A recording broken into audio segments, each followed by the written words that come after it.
Got it. All right, so what's good? What's good? We're here with the sports mix. Got my man Rob Gardner in the building, chilling with Cheese. Yes, sir. Waiting on my guy Charles Brooks. Yeah, good to be here on a Friday night, man. Yeah, well, where else would you rather be? It's raining, it's ugly out. You know, it's a monsoon going on, so you know what I'm saying? Let's get ahead, chop it up, talk some sports. See what's going on in the world of sports. So this what's been going on with you the last week since we talked last week? Nothing, man. Just same old, same old. I was checking out like I said, some of the NBA and the World Series. And what do you think of the start of the season, NBA season? I mean, what's your mindset on that? Yeah, I mean, it's early. You know, you're gonna get the typical people beating up on LA. you know, I mean, it's really a LeBron thing. You know how they go. I know. You take your shots. You know what I'm saying? But it is what it is. It's what it is, man. It's to be expected. It's only we 5-6 games in. Right. I don't really get too high or low. Yeah. This time of year, I mean, I kind of look at the young guys, the new guys coming in, and like the guys maybe in their second and third year, see how they adjusting, you know, so far. So, like we say, the first week or so, I don't really get too high or low off wins and losses. I like to see how the season gonna play out. You know, we'll get a better gauge around, you know, between Christmas and All-Star break. We'll get a better gauge of how things gonna start shaking out. So I know LA can't continue on the path that they're on. It's an adjustment period that they going through right now because you got so many ball dominant people. They got to figure that part out. You know, how are we gonna play without everybody dominating the ball? This is my personal one thing I think they can do because you know you can minimize the minutes. Yeah. With the older guys, you know, like LeBron. With AD, he's not older, but he's subject to be injured. Sure. You know, he's subject to be injured. So you could kind of stagger those minutes with those ball dominant guys. Here's CB great check in. Yeah. CB great check in with us, but yeah, just I think they could do stuff like that, kind of stagger the minutes early. Just try to get everybody going, get everybody kind of in a rhythm. The ball dominant guys, you know, you got Rondo that got to play with the ball. You got LeBron. You got Russ that got to play with the ball. So it's still early, but we'll see how it shake out. CB, what's good, brother? Hey man, how you doing? What's up, CB? Hey man, what's up, Cheese? Ain't nothing, man. You know what? I don't think that's the problem. I don't think ball dominance is the problem. And I think I probably told you, it's defense. They're not going to stop anybody. I guarantee they're going to give up 100. And I'm telling you this now. This is going to be how it's going to go the whole season for them. I saw it. You know, I would tag you guys on my little things with the Lakers before the season started. Because I knew where it was going. They ain't gonna stop anybody. And then last night, my man, Russell Westbrook, he throws an inbound pass for a turnover.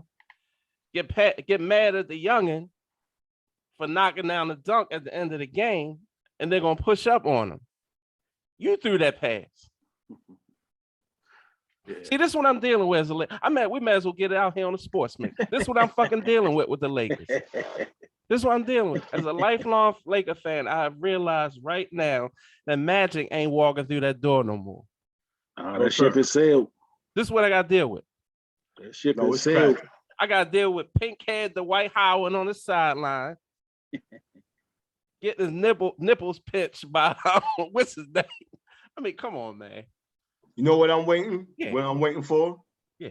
The next time Westbrook does one of these, yeah, I want to see how that's going to come off. Right, exactly. Because if you get mad at me for dunking, yeah, I see you do one of these, yeah, smack that baby. Yeah, that's right. Sorry. That's right. Yeah. Yeah, I mean, how you gonna get mad at a dude doing that and you doing this, rocking the baby, that's not gonna make like a ball of field in his getting his feelings. Come on, man. Exactly. Come on, man. But you dealing with egos. Yeah. You know what I'm saying? That's all that shit is. That's ego. Yeah, I can dig it. You know what I'm saying? His feelings might have been hurt. I didn't see it. I heard about it, but I didn't see it. But you know what I'm saying? He in his feelings a little bit. But as far as the defense, they gonna give some points up, but they just gotta figure out how to play team defense. You know, they don't have nobody shut down other than Ariza. And Ariza is 35. Like, yeah, come on, Did man. he come back? You know what I'm saying? I thought he was injured. Yeah, he's injured, but I'm saying until he comes back, you Who don't on have a that guy team? that's going knuckle up. Yeah. Who on that team is noted for defense? LeBron was a defender at one. He could when he wanted to. LeBron is a good team defender. He's not a head up guy. He a good help guy. You're right. Rondo was, lock but you Rondo down is older now. Yeah. But that's what I'm saying. You got the guys got the age on them. They just got to figure out how to work together. Mm-hmm. You know what I'm saying? And I'm not one to saying that they're gonna win the championship. I'm not that guy. But I'm saying the season is they're not gonna be a total disaster. No, they're gonna be a 10th seed. I'm telling you. 10? No, they're not. They be. You know what that means? They ain't making the playoffs. They be middle of the pack. They'll be middle of the pack. No. They'll be middle of the pack. They'll be a 4 or 5. Name 4. You got them that low? I was getting ready to say. Yeah, 4 or 5. Well, that's better than 10 for sure. Oh, for sure. I probably would have them maybe 3. Are you serious? Because I got Warriors. Warriors. Who's number 2? You're gonna have Phoenix ahead of them. Yeah. Not Yeah, yet. they're gonna be in the mix. I think. Like, Phoenix will definitely be in the mix. I don't have them at number 2. Phoenix, Denver gonna be tough. Denver gonna be tough. Dallas is gonna be ahead of them. Dallas gonna be better. Dallas is gonna be on the way down though. You think so? I mean, Utah gonna be tough too. Who? Utah. I don't. Utah's gonna be ahead of them. We say the same thing every year about them, man. But then we talking about playoffs. I ain't talking about winning it. Yeah, I'm talking about playoffs too. I'm talking about playoffs. They'll be a top 5. They'll be a top 5 in the West. First round. Bye. Wow. Well, hey, I don't care about that. No. I'm just talking about the season. Yo, they're gonna be catching Marlin before the season over. Oh, no, for sure. Yeah. That season gonna be over before the season ends. Nah. I just don't believe in Utah, man. No, Utah? I mean, well, they do well in regular season. Right. Yeah. They'll be a top 4 or 5 in the West. Yeah. I think so. But I think, like I say, the Lakers will be like a middle of the pack. They'll be a 4 or 5. My man Barnett Matthews said the Lakers are not making the playoffs. Come on, cuz. They'll make the playoffs. Come on, cuz. I said the same thing, CB. They ain't making the playoffs, man. No, they're gonna make the playoffs. That's why I gave him a 10th seed. They'll make the playoffs. Because right now, this is October in. we talking about. This is October. We already got them out the playoffs already. This is October. That's he thinks they're making the playoffs. Yeah, Barnett, I'm serious. They ain't gonna make it. Yeah, they're gonna make it. He thinks they're gonna make it. I believe they'll make it. He says LeBron. I mean, the only way that they would not make it is if they suffer major injury. That's it. That's the only way they won't make the playoffs. Yeah. If Braun goes down and maybe somebody goes out for an extended period of time, yeah. But I'm gonna tell you, AD gonna go out. Yeah, he's gonna go down at some point. It's just a matter of how long. It's just you can almost count that like taxes every year. Yeah. That's gonna happen. That's gonna happen. It's just a matter of how long. And he got to fix that. Right. He got to get that part of it together, man. That I don't know what kind of training regimen he got going on. He got to fix that. He got to get that part together. He talked about that in the beginning of the season. Oh, AD? Yeah, he did talk. He did talk about that as an issue that he needs to rectify with him being injured. He said that's he has to work on his body. Right. And this was supposed to have been done like during the during the off season. So we'll see. But he did acknowledge it. And so he said that he had to work harder. Yeah. So that's for sure. Yeah. That's for sure. And then he just got to prepare better, man. I mean, Right. When you look at his body now compared to when he was at Kentucky, he definitely put some weight on. You know, he's a different body style, but it seemed like whatever he's doing to tone his body up, to prepare his body for a season, he something is missing. Something is missing in his training regimen. And I'm not an expert. I'm not an expert in training at all. Right. You know what I'm saying? So, you know, I've heard other people that are a little more versed in it than me say that he need to do some things differently, training wise. So, you know, we'll see how that goes, AD. But I will guarantee he's gonna get hurt once or twice during the year. Hopefully it's nothing major, but he's gonna definitely miss 10 to 20 games for sure. Right. For sure. But I mean, as far as the young guys in the league, who y'all looking at now? Like who y'all think is like the up and coming guys? We know about the LeBrons and KDs, all them guys. Who we like coming up? Well, I tell you, two comes right off the top of my head, and both of them are with the Warriors. I'm liking my man Jordan Peele, and I like big man, but he's hurt right now. Wiseman. Yeah. Man, I like this guy when he was in college. I saw him play a little bit, and I think there was some question where he would land in the draft. And you know, when the Warriors picked him, and I saw, you know, he shows a lot of promise. You know, I have a liking to big men who can run the floor. Yeah. You know, and he is one, you know, because he reminds me of, and we talked about a little bit last week, Roy Tarpley, Dallas Mavericks years back. You know, Roy was a big man, but he could be able to, he could run the floor. He sure could. And even when Embiid first came in, you know, I looked at him like, oh man, this is a big dude, man. He gonna be able to run the floor, but this guy just want to shoot 3-pointers. But anyway, so those two come to mind quickly. Yeah. You know who I like, man? Who you like? You know what? He's DeAndre Ayton. And I think he has something to prove. Because the season didn't end like he wanted it to. But I really love his game, man. I really love his game. I love the way he plays. I think he'll be. They got that pick and roll, man. Yes. They got that. Yes. And I think he'll be better down the clutch and then playoff time this year, which will add to obviously Devin Booker. But I just think he's a fantastic young kid, man. And Aiden is DeAndre Jordan 2.0 or 2. What is this? 2.2. Yeah, that's a compliment or a shot. He a guy. He run the floor. He gonna rebound. He gonna block shots, and he'll benefit from playing with a point guard like Chris Paul. And not only that, he'll benefit from playing with a coach like Monty Williams. I think Monty is great. I think he's fantastic. I think he's a better X and O's coach than a lot of people give him credit for. But I like his temperament the most. Yeah, I think the way he coaches a lot of his players like really take into him, buy into his system, and I think that's going to be a good look for them.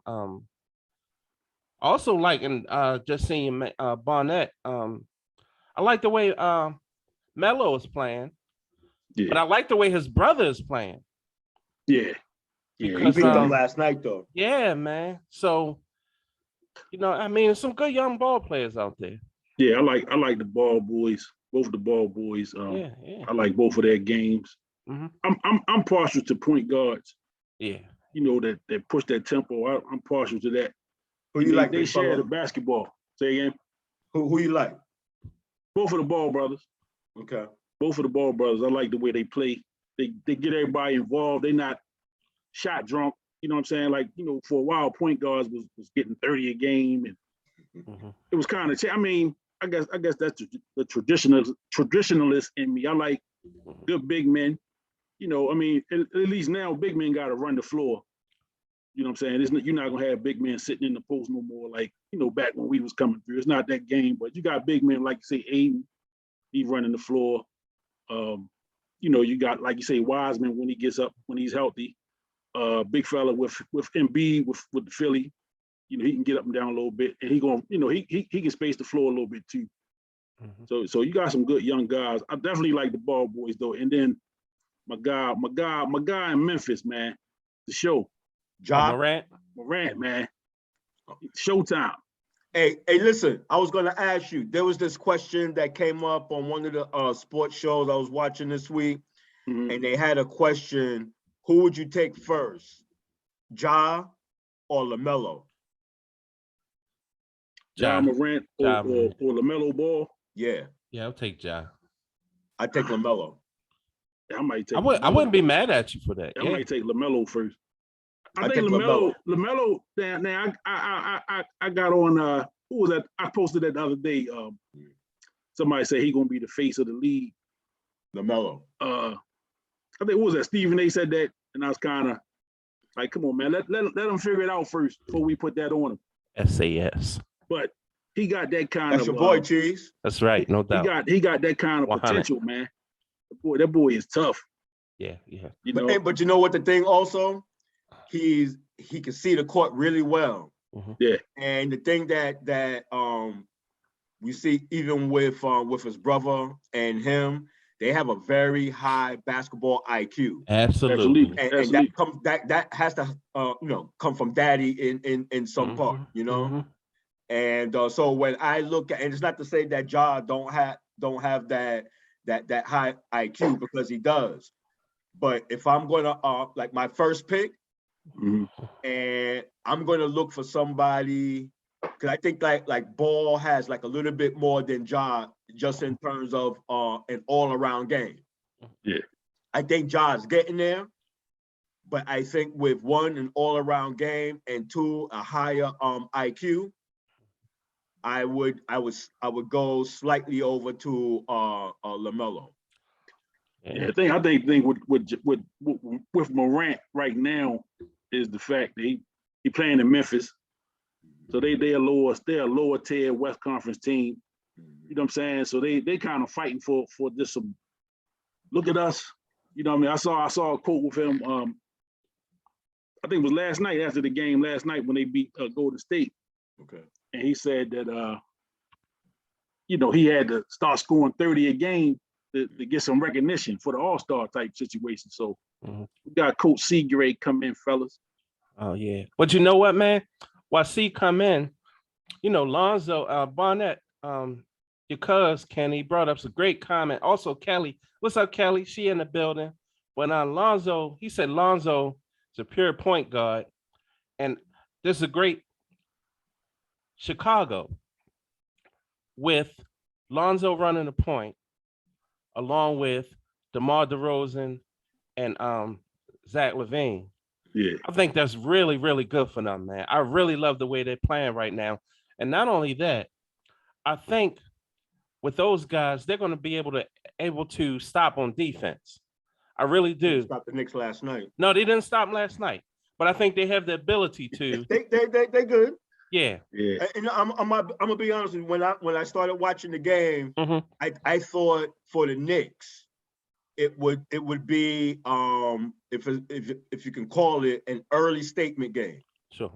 Because the Knicks is coming off of last year, and they've already started playing well this year, and Chicago was like what 4 or 5-0. Yeah. And so it was an early statement game, and I kind of thought like, oh man, Chicago, man. Yeah. Ooh, but they was able to play with them, and we almost gave that game up, man. Yeah. We almost just say, here, you take it. I think the Knicks, you brought them up. I think the Knicks gonna be pretty good too, man. It's tough this year. Yeah, but they have, and what's good is that they have gotten better. But I think most of the teams also. Yeah. And so I think the East this year is going to be because when you look at Chicago got better, Miami got better, Milwaukee in a sense, the Knicks got better, and so I think the East is going to be a beast this year. Hey CB, what's up, y'all? What up, Hey, C, what's up, bro? Hey CB, as a New York native, how do you think? And it's probably a simple kind of question. If of course, you got the Brooklyn Nets now. They're popular or whatever. Do you think once the New York Knicks start this, they started last year, but now if they can sustain a level of consistency, do you think they will take over that New York market once again? Because the Knicks are main. The Knicks have been the main. Because you make the Steelers. The question is framed wrong. Okay. Because the way the question is framed is if we had it and we lost it. Yeah, you and did. We're getting it back. Yeah, no, you did lose it. No, you lost it. You lost it. It's MSG, NYK. No, they have to come and get what is already there. It's the Mecca. CB. Period. I went to the store. No, I went to Walmart last week. And I went over the milk section. And on the side of the milk cart was the New York Knicks. Said been missing since 2015. Since the finger roll. Oh, don't bring that up. They've been missing since the finger roll. Oh, shit. Hey, so fellas, so Kelly asked, name one team we think will make the playoffs. Now I'm gonna go on a limb. I'm going on a limb with this one. Yeah, NBA, yeah. I'm gonna go out on the limb. I'm gonna say the Wizards. I'm gonna say the Wizards gonna make the playoffs. That hometown cooking. Wow. I'm going out on the limb with that. Wow. He eat that hometown cooking. Now listen. This record out on a limb with a leopard behind you. This record may self-destruct. Right. There'll be some editing going on. Y'all ain't able to hold that shit against me back right. When they sitting at home watching with us. I don't want to hear that shit.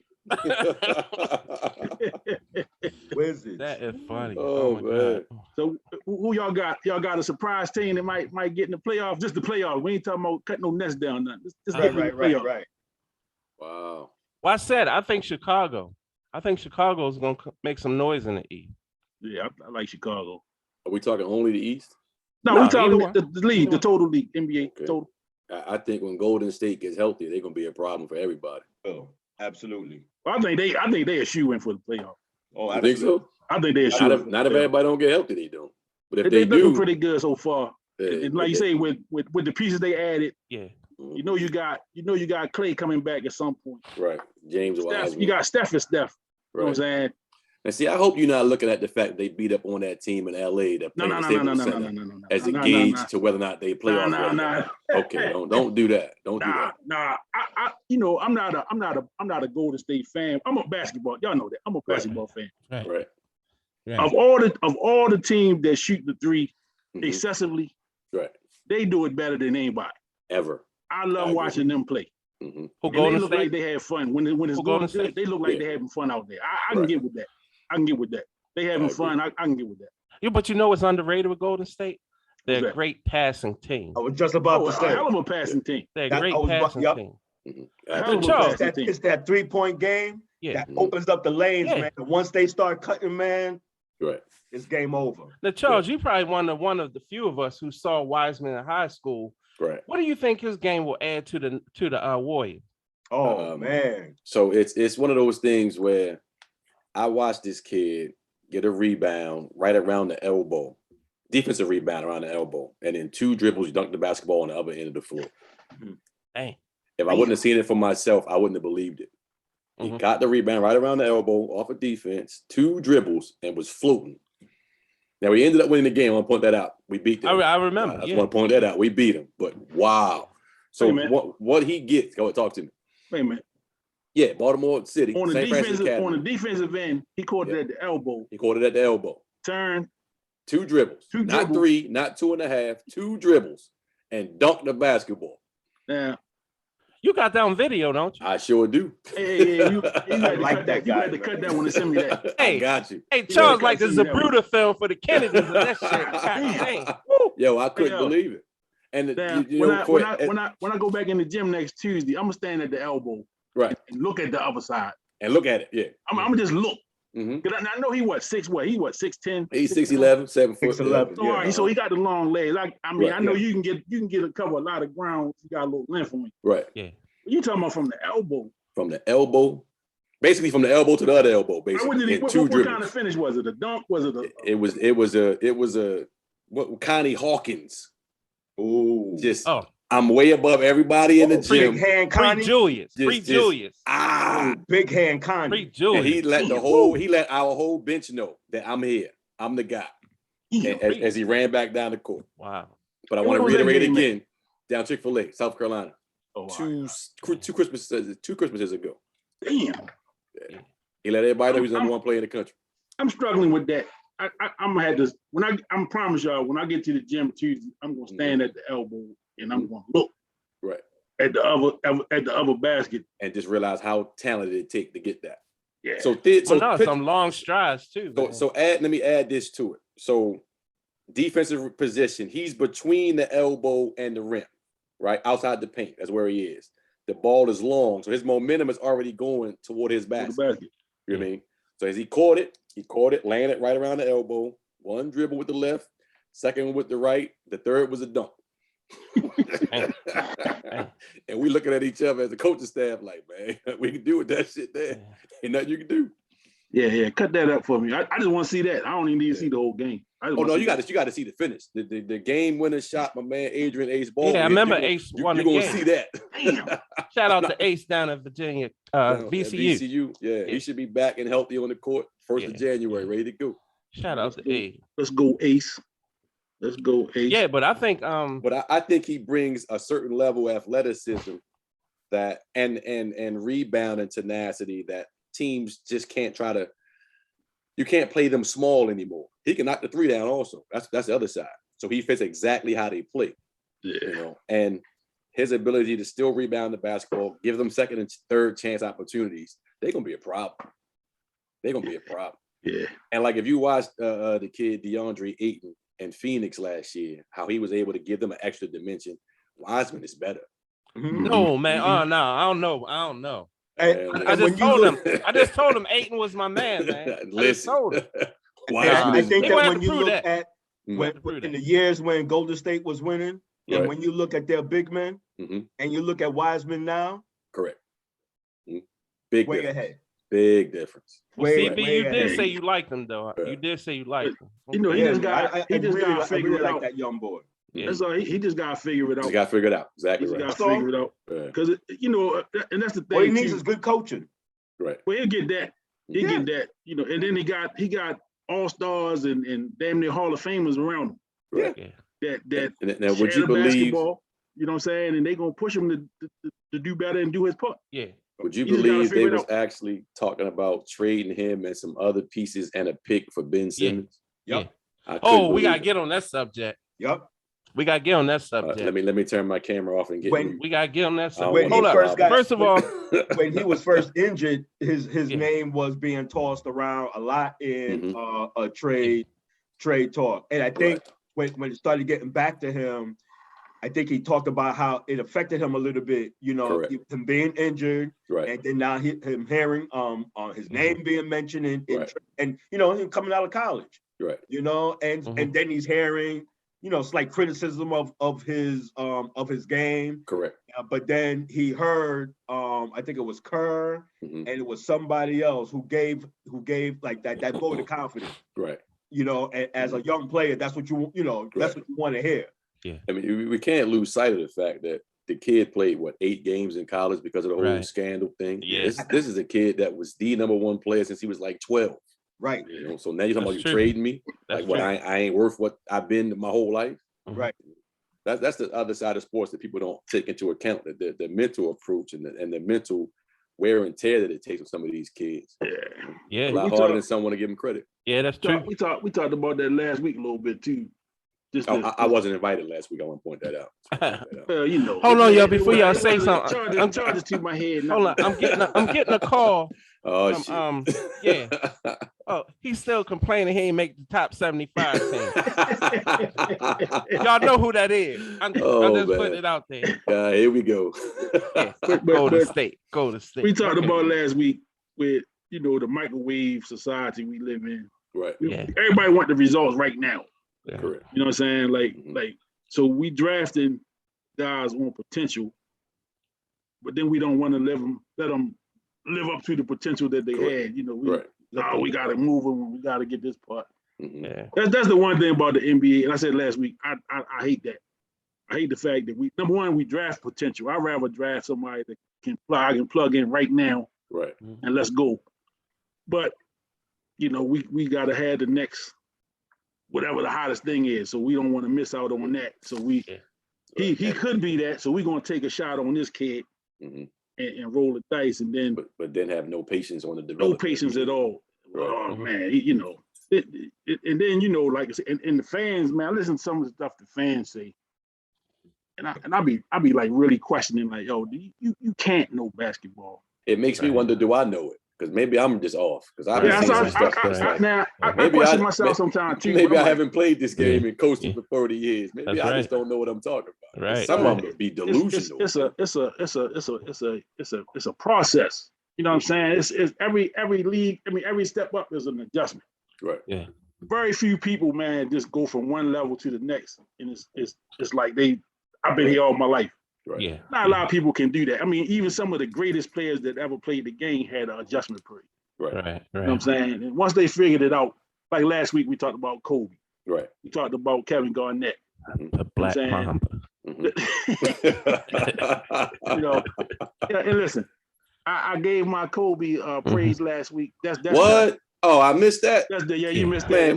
We got to pull that recording out. Yeah, I need to get that ASAP. Yeah, that tape gonna get destroyed too. I know that hurt your throat. I know your throat was scratchy. When he did it, almost parched. Yeah. Look, when he did it, I almost took a drink, but Kenny know what happened the last time I took a fucking drink. Oh my God. Boy got lightheaded on him. Oh my goodness. Anyway, that's another story. Hey man, your cuz asked, do you think T-Mac should have been on the 75 greatest list? No, sir. All right, so here's the problem. Here's the problem with any of these lists. Well, first off, we all are intelligent enough to know that the list was created to try to restore some hype about the upcoming season, which was lacking some luster. Yeah. The same potential argument that we make for the kids we draft, we're going to have that same potential argument of what T-Mac could have been to be on the list. Based on your body of work, you're not top 75. Right. What your body of work could have been is definitely top 75. Yeah. Yep. Do you think those first few years with Vince Carter kind of slowed that progress? Or do you think he just made him what he was? No, I think the back end is what hurt him. The back end is what hurt. The back end is what hurt. Okay. Because he was. I mean, think about it, he was neck and neck with Kobe. It was Kobe or T-Mac as them wing type guys that was going to be the next. Right. They was neck and neck for a few years, and then I guess he got because Orlando, he was sick. He was sick in Orlando, and then he went to Houston. He had a couple good years in Houston, and then it just kind of started falling off in Houston. It's funny that people refuse to accept that there's different levels to this. You can be the man on your JV team. I mean, really be the man. Yeah. You can be the man on your high school team. And I mean, really be the man. Yep. But like all of us either played sports or at least went to some high school games. And you can see that you might have a Division I player on that team, but the rest of the team ain't that level, unless you had a Mount Verde or, one of them. But you got 10 of those schools out the whole country. Right. Sure. But you get it to the NBA and you still feel like you're supposed to be the man. It's a whole lot harder to be the man up there when you're playing with grown men. Yeah. And then it took a toll on his body. It started to beat him up. Yep. But him and Vince together, that could have been real ugly.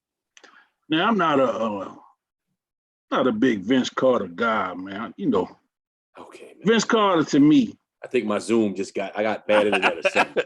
Yo, his minutes running out of Zoom, yo. Hey, you gotta upgrade from that cricket phone, brother. You gotta get on a plan. I got 60 minutes Zoom plan. Man, we gotta get your plan. So let me what's wrong with Vince Carter, man? It's a North Carolina. It's a North Carolina hatred. Is that what it is? No. I don't have no problem with North Carolina. If he came from the other school down there, face? Okay. If he came from the other school down there, it'd be a big issue. It'd be an issue. Okay. All right. So here's my Vince Carter thing. Other than in Toronto, the year they played against AI and when he missed the shot that would have propelled them to the what was that, the conference finals or whatever? That was the semi-fight. That took him to the Eastern Conference. That took him to the Eastern Conference finals. All right. Right. Other than him the greatest dunker that ever played this game, in-game contest. In-game dunker. Okay. What is the Vince Carter moment? So we're not counting the 4,622 dunks. We're not counting any of those.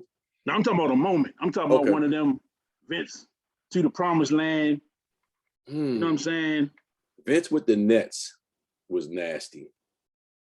But I can't say there was a clearly defined moment. The thing that puts Vince on the list for me is the longevity of always being right there.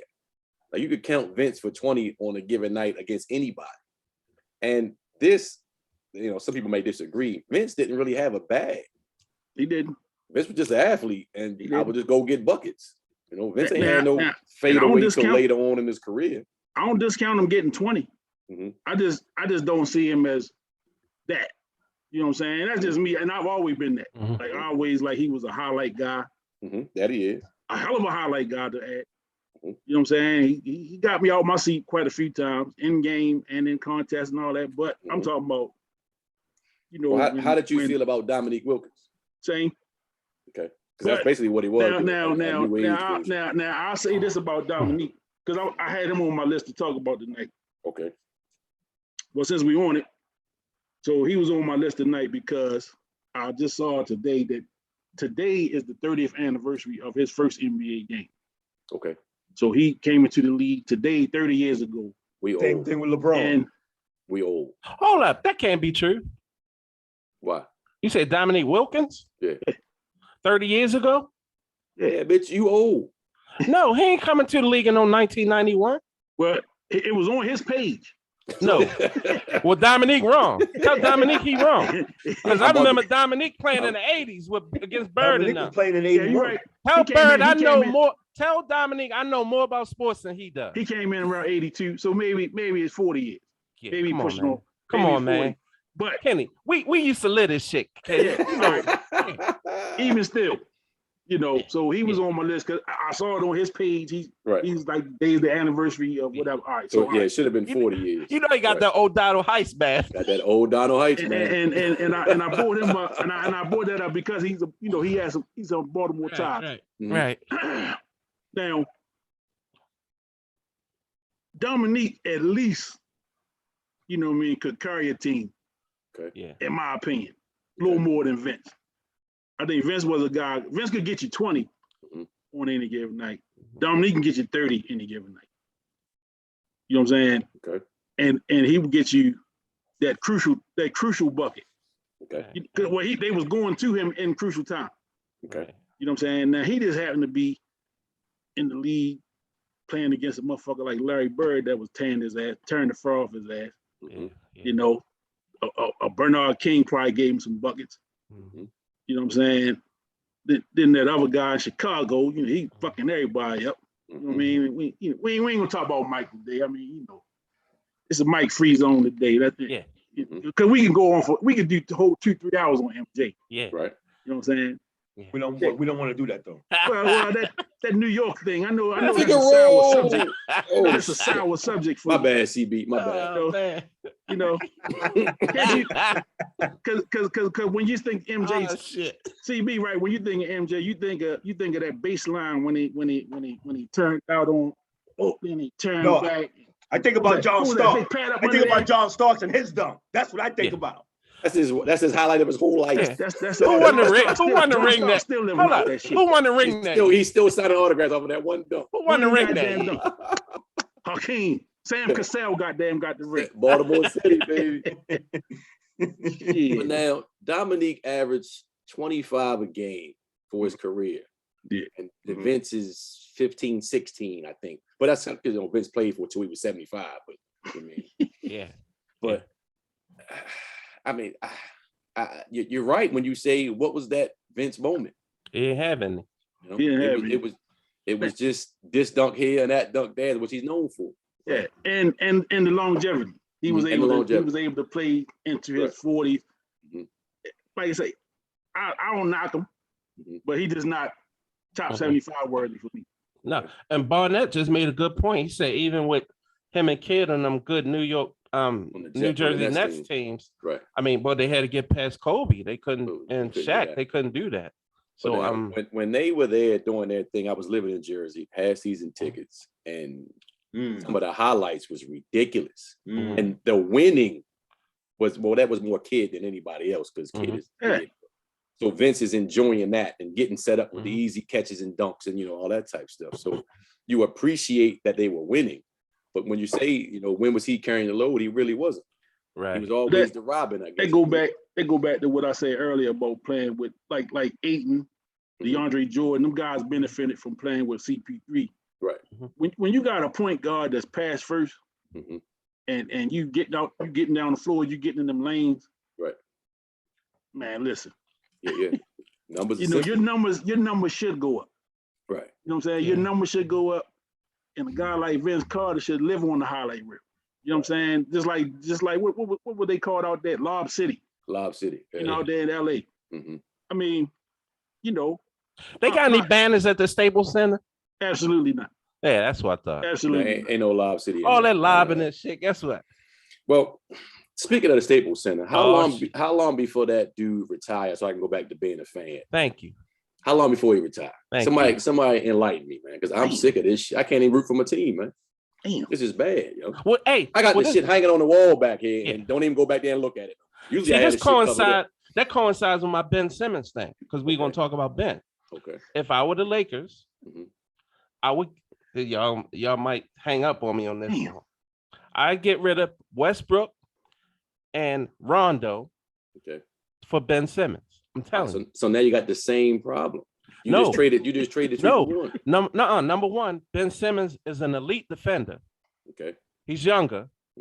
He's unselfish, but I think here's the key. Y'all gotta listen to this. Okay.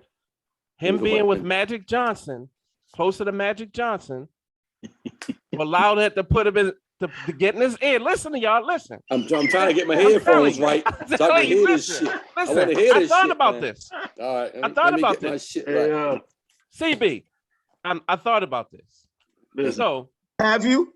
Yes, I have. He gonna make us believe he thought about this. Okay. All right, we listening. Look, real people, you guys know the league. I'm telling you, Ben Simmons is an elite defender. Okay. You gotta admit that. Am I wrong about that? We still here. Ben Simmons may be the best. That's the narrative. All around. No. Come on, man. That's the narrative. Is there a point there? Well, I watched him about 30 games last year. His defense is elite to me. Okay. Hey, listen. It really is. There's always a light-skinned opinion in the room. We got to deal with that. Hold up. Barnett, hold up. Wait a minute. Can't go there. Yeah, hold up. Time out. Hold up. Let me Chris Webber this shit real quick. Okay, time out. You got Barnett calling you out on that shit too. Hey, I'm starting not to like your cousin, Kenny. For real. I'm just kidding, man. No. So wait, hold on. Let me Chris Webber this shit. Woo. Think about this. Okay. What is what now? Barnett makes a good point. He says that Westbrook may not make a shot, but Simmons won't attempt a shot. And Kenny, you brought it up the other day. A lot of it is about confidence. Yeah. And I think if he changes that mindset, you guys don't think that would be the case? So here's my take on it. Okay. Neither one of them can shoot, so we know that already. None of the three you talked about can shoot the basketball. Okay. Yes, Ben is younger, and he may play better defense than the other two. I'll give you that. I'm not gonna go with the E word saying that he's elite defender, but he'll play better D than the other two. The problem still becomes that old ass man out there wanting the ball in his hands all the time. Oh yeah, we agree on that. We brought in a younger version of him who needs the ball to be productive. No, see, that's the thing. Ben doesn't need to control the ball. What are you going to do? He really doesn't. Where are you going to go? Because here's the other kicker. Forward? I think Ben, if he taps into his inner Magic Johnson, can facilitate that ninja shit. That listen, kid shit. He can facilitate from the block. I guarantee it. Okay, you just gotta give him a chance. I don't disagree with that. But you gotta give him a chance. The ball got to be in his hands. You know what? Is that old dude gonna get the ball up? Yeah, but see, that's different, man. So until yo leave, I don't give two shits what they do. Do we leave? You know Because he what? fucking the whole flow up. Look at all the young boys they got rid of because of this MFer. You know what? Damn. And we old as hell, yo. You know what? So here you go. I know Kenny gonna enjoy this. If the team in LA, the other one, not the Clippers, don't win it this year, right? Was all that shit worth it? No. If they don't win it this year, they're not gonna win it next year. I told you they're gonna be 35 and 57. So that shit was we gonna do this the way LeBron want. We're gonna cater this whole program around and then the shit don't work. Yeah. You know what? Man, everybody out there got an AARP card, man. Yeah, I just ordered mine today, bro. Yeah, man. I can't wait for my discount. I'm gonna be at regular. I'm gonna give these all my money. Let me get my discount, goddamn it. Charles, I love you. Rob, I love you. I know y'all motherfuckers been Lakers fans as long as I've known you. For life. This is blasphemy. Barnett laughing at us, dog.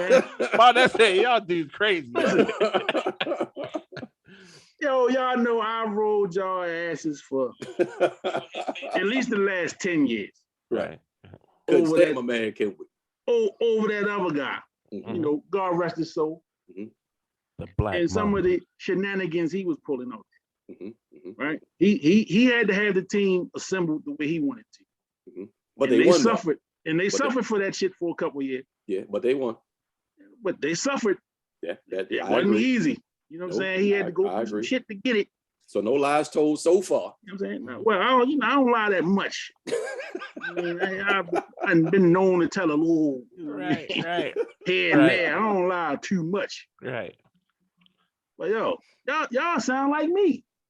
Yeah, I listened. I said, damn, all this shit sound familiar. I'm like, damn. I can't wait to because now y'all were Laker fans. I was never a Laker hater. I respected Magic. You know what I'm saying? I enjoy watching them guys play.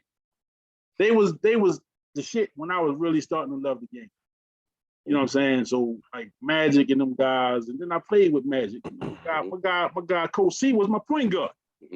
He wore number 32. Magic with his motherfucking man. He had the what was the shoes? The weapons. The weapons. Come on, man. They still over here in the corner. Not that original pair, but over there in the corner. So I never had Laker hate.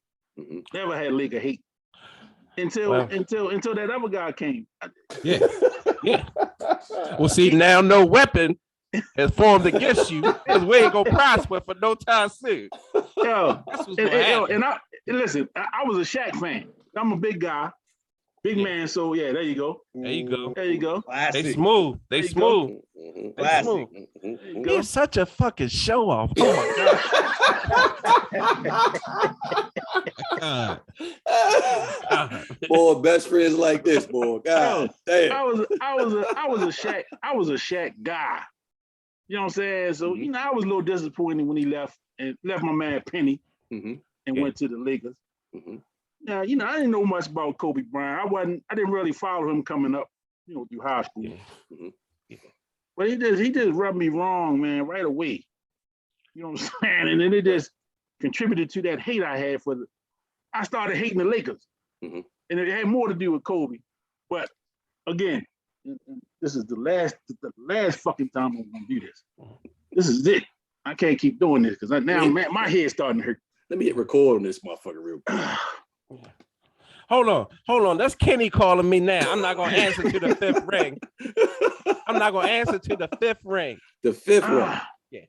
I can't keep doing this. What ring? What ring was it, Cheese? Which one? 5. The fifth one? Okay. Damn. Yeah. He Tito'd. He Tito'd him. Yeah. Go ahead and say it, Kenny. I got to a point with Kobe because I'm a basketball fan first. Over anything. Over my hatred of anybody. You know what I mean?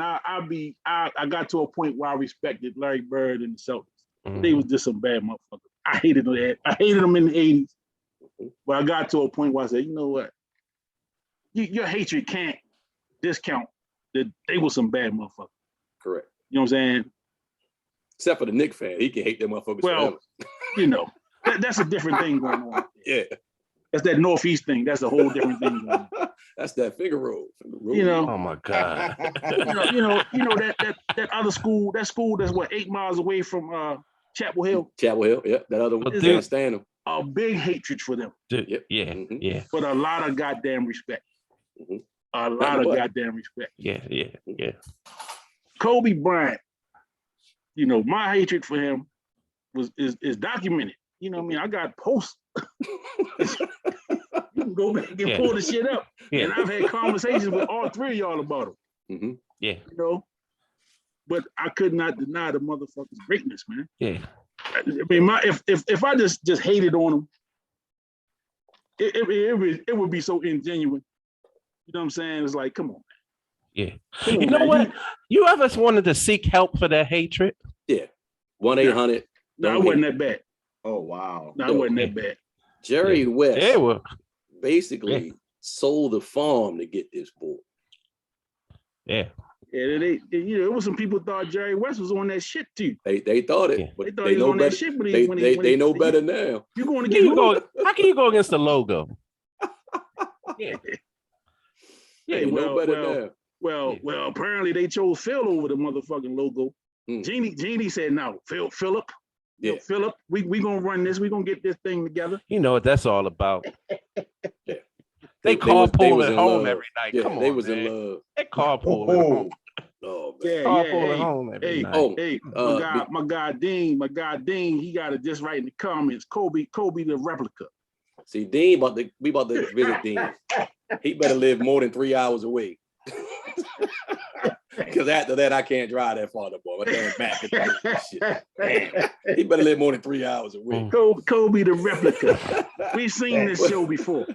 But on a different note, I know all of you guys have Netflix. Have you seen the Colin Kaepernick thing? No. It's called Colin Black and White. Look at How long ago was that out? I think I did see that. I don't know, but I just had it on. 6 episodes. Wait a minute. Oh, was his wife speaking for him through the whole documentary? I'm just asking.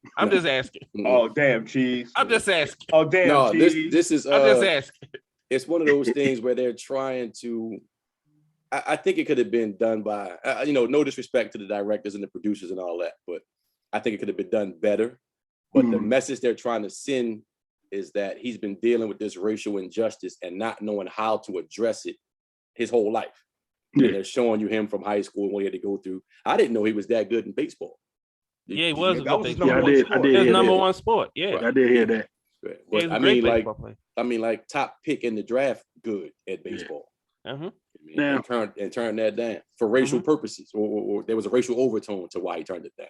I'm gonna have to check that out. No, I haven't watched that. No. Yeah, I did. Check that out too. I gotta watch that. I don't think I've seen that one yet. I know. Six episodes, they 35, 40 minutes. It ain't bad. Yeah, I'm gonna Okay. check that out. I'm gonna have to check that one out. That's pretty Definitely. cool, man. Being raised or being adopted and raised by two,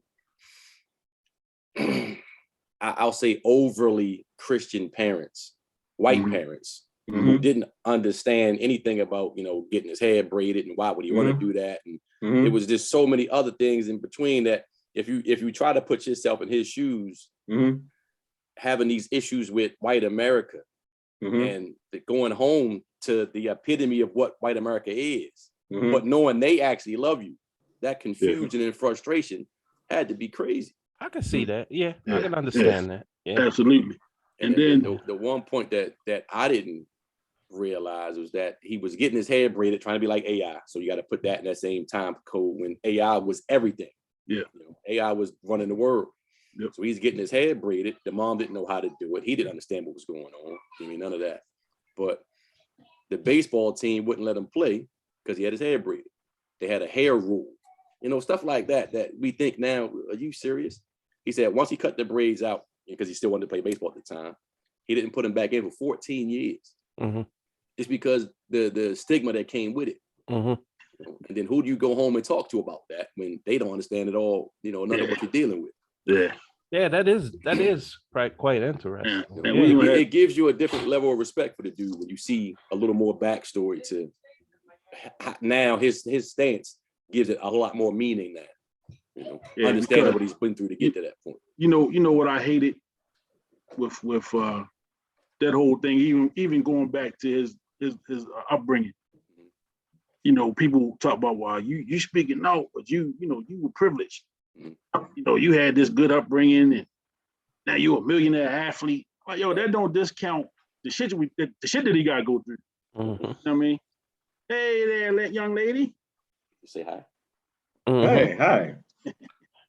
Yeah, that's true, man. So, but that's kind of one of the typical things that happens.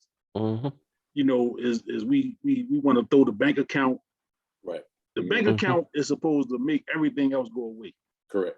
You know, now, none of us here are millionaires yet. You know what I'm saying? You know, we all at various levels of finances or whatever. I don't care how much money you got, man. Problems are gonna come whether you got the money or not. Absolutely. And you got to deal with them. That's all. You're gonna deal with your problem just like somebody that got no money in the bank. Right. You know what I'm saying? So that's just one of them societal things that I hate. You know what I'm saying? We throw that them bank accounts, you know, where you're a millionaire, you're a superstar, you this, you that. Right. Yeah. You don't have those kind of problems. That's some bullshit. Right. That's some bullshit. Everybody got premium. You're a human being, you got some kind of issues. You got something going on. You know what I'm saying? You got something going on. Like we hear you were raised in California or, out west, or whatever case may be, and it's automatically assumed sunshine and fun and beaches and all of that because we're not West Coast guys. Yeah. You know, the show is showing you that he was in a redneck town in California. You know, the Confederate flags in the back of the pickup trucks everywhere. You mean so, and growing, I think it was manageable, I guess, until he hit his little growth spurt. So now you definitely standing out. You know, you got this hair like cheese minus the S curl. You know what I mean? Now you 6'6", 6'7". Yeah, right. Yeah, right. And you're darker than everybody else. You know what I mean? You know, if he'd have got that soul glow and did the LB Shore, he might have been all right. He was trying to be, Yeah, and he trying to figure out who he is. So I'm gonna transition a little bit since we brought the money thing up. Another thing that I ran into today was the young guy Mikey Williams. You know, that just signed a deal with Puma. With Puma, yeah. Oh, okay. So I know, Coach C, you're a little more in tune with the high school stuff. Kind of speak on that a little bit. Okay, so my perspective is this: the NCAA lost the most out of that FBI investigation a couple of years ago when they cracked down on what we call getting the bag. You know, the handlers dropping off the money to the athletes for them to go to whatever school, whatever case may be. Major black eye on the NCAA.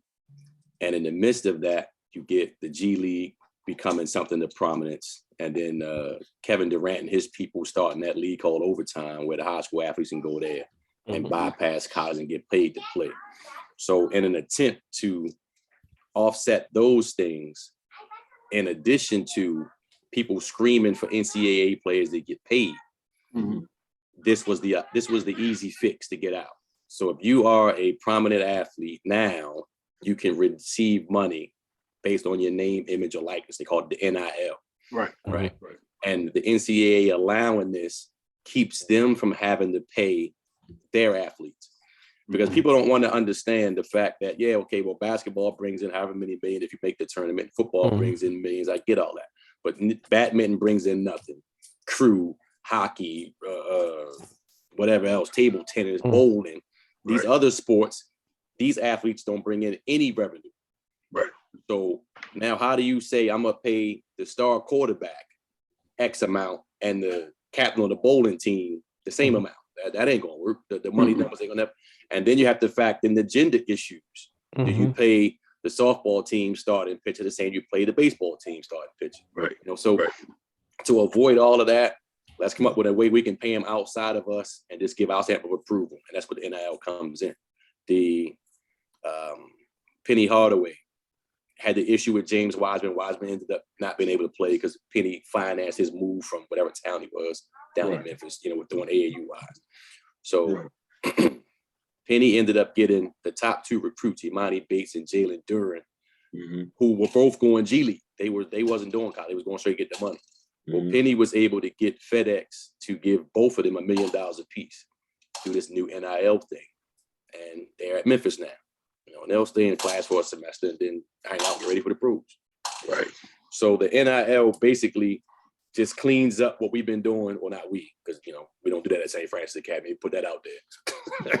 What we all know has been going on forever, and it just now one allows people to get a tax out of it, and to give the NCAA a chance to say we're here to help the unfortunate or less fortunate, and we don't want to prevent anyone from making money. The issue that comes about is, at what age do we say you can't get it before? We're going to take the top middle school kid now who's, 6'7", dunking the basketball in 7th grade. Is he getting the NIL deal now? Right. So as of now, there's no limitation. So because of that, people are forming companies and taking advantage of what they can and can't get away with. Mm-hmm. I love the idea of a kid being able to get money. We were all around when it was all over Sports Illustrated and ESPN about LeBron getting that Hummer when he was a senior in high school. Damn well his mama ain't buy that shit. Come on, man. So now all of those things have been going on. We now can do it legally. We had a kid that was at St. Francis, that's at University of Michigan, running back Blake Corum. He got $25,000 for some car dealership and something else. Now they talk about this, and this is before the season started. So now he's a top candidate for the Heisman, possibly the top running back drafted. So now the number's getting higher and higher and higher. I applaud it. For all the hours you got to put in the gym or in the field or with the trainers to get your body and talent to that level, why not get the money? Now, I don't know how it would affect your teammates because, jealousy is going to be there no matter what. Mm-hmm. Yeah, absolutely. But I'm all in favor of it. And again, it now, I think it will, believe it or not, I think it will level the playing field across the board for college sports. Because for argument's sake, I'll say that other school on Tobacco Road, the other one we don't talk about. Let's just say they weren't given the bag. So they was only getting that Grant Hill type of player that came from that kind of family that was willing to do it the right way. Not saying everybody don't, but let's just say that was his only level of getting that kind of kid. Well, now, because you can have your, what we always call boosters, whatever it is, now they can legally give you money. Now you can go get whatever kids you want that. Right. So now it's not just the Louisvilles that's getting those kids or things like that. So now I think it opens it up. Look at Memphis. They got contact with the CEO, whoever at FedEx, where he writing $1 million checks. They can get whoever the hell they want at Memphis now. Yeah. It depends on the kid too. A lot of these young kids, depending on who they are, and I know you say jealousy is could be a factor, but a lot of these kids, and I don't think it's being not being really noticed. For example, Shadur Sanders down at Jackson State got the deal with Beats by Dre. And what he did was working with, Beats or whatever, was to make sure that every teammate and staff member got the high quality beats. Now you might say, "Oh, this headphones compared to you getting 50." Well, that's a gesture of friendship and love, and and team first. Yeah, and he didn't have to do that. Right. No, he didn't. But he specifically negotiated. Look, I'm getting this deal, mainly obviously because of my dad being great. Correct. And while I'm at Jackson State with him, but to say at 18 years old, you know what, I want my teammates to be involved. I think that's big, man. But the other side to that, and not to diminish what the young man did, that's a young man that understands money and having money. It was dad having money. So he's not that hard-pressed kid from Turner Station that's been rubbing two nickels together trying to get a cord. Right. You know what I mean? So when you dangle $50,000, $60,000 to one of those type kids, that money already spent. Yeah. And in fact, then I'm buying these rims, I'm buying this car, I'm going here to this shopping spot, I'm going here, I'm going there. Sure. You know what I mean? And not to say that there aren't genuinely team motivated kids in those kind of areas, but a large percentage would be me. And that's not my only concern. Is there going to be a jealousy issue, amongst teammates, which is inevitable. The same, you got that going on now when one kid is getting the notoriety or credibility and the other kid isn't, right? With no money involved at all. Yep, that's true. Especially on the AAU side, you'll hear some of those parents. How the hell is this kid ranked? My kid had more points than him, and my dig. Well, this kid's 6'9", he's 12. Your kid is 5'8", and he's 17. That's how that goddamn kid got a ranking. It's obviously, and that's even with adults now. You know, you have that jealousy aspect, and that's one of the things where Facebook, Mark Zuckerberg has one of the issues now that they're dealing with is the psyche that social media has on kids, because you see some kid over here out in LA portraying themselves as this rich kid or whatever, yet this kid from inner city Detroit doesn't have anything. So now comes the mental issues, because this kid is thinking he's not good enough, which is a really, really big deal. Absolutely. Because now you're dealing with mental health, and this can happen in the sports world. I'm just trying to equate the situations where you have this kid who, like Charles said, it can be from, you know, Camden, New Jersey, coming there with nothing. Yeah. But yet one of the kids is getting this $50,000, $100,000 deal. That can really mess with the psyche of a kid who's his teammate. This is true. The thing that my wife and I always have these long discussions about is the unfortunate nature of how we become parents. You don't have to take a test to become a parent. You ain't got to get a license to become a parent. Anybody can do it, you know. And the unfortunate thing is most people aren't qualified to be one. Mm-hmm. You know, mm-hmm. So, you know, like let's put us all of us back in that time where if we were in high school age, you know, damn well your mama taking that whole check, but you ain't getting to see none of that. She gonna spoon feed you a little bit of that, and she gonna keep you grounded. Yep. You know, but we all knew somebody who that wouldn't have been the case with. You know, for sure. That check would have came in and was gone as soon as it got there. Yeah. Yeah. So you got to put some of it back on the parent, which nobody wants to do. You know, but we're allowing social media to raise our kids, and that's just scary. Yeah, that's a whole nother book. Yeah. Yeah. But yeah, and it's so many layers to that parenting thing. Because I was just talking to a young guy last week. Young guy I used to coach. He you know, pushing 30, been through some stuff. You know, he took a little vacation or two. You know what I mean? But he kind of figuring it out now. You know, trying to get it together. Got a couple kids, and the first thing I told him, because he was like, you know, now that I then messed up a little bit, you know, I'm trying to make sure I do the right thing for mine. Right. You know what I'm saying? I'm trying to make sure that I'm visible at the least, you know, visible and present. Mm-hmm. And first thing I told him, I said, well, brother, there is no manual on how to do this shit. None. You know what I'm saying? I don't care who you had as a role model, as an example. Until you get into them shoes and you have to do it for yourself, it's no way you can know what to do until you have to do it. Right. You know what I'm saying? And that comes from people that come from big families that had to look after the younger siblings. You know what I mean?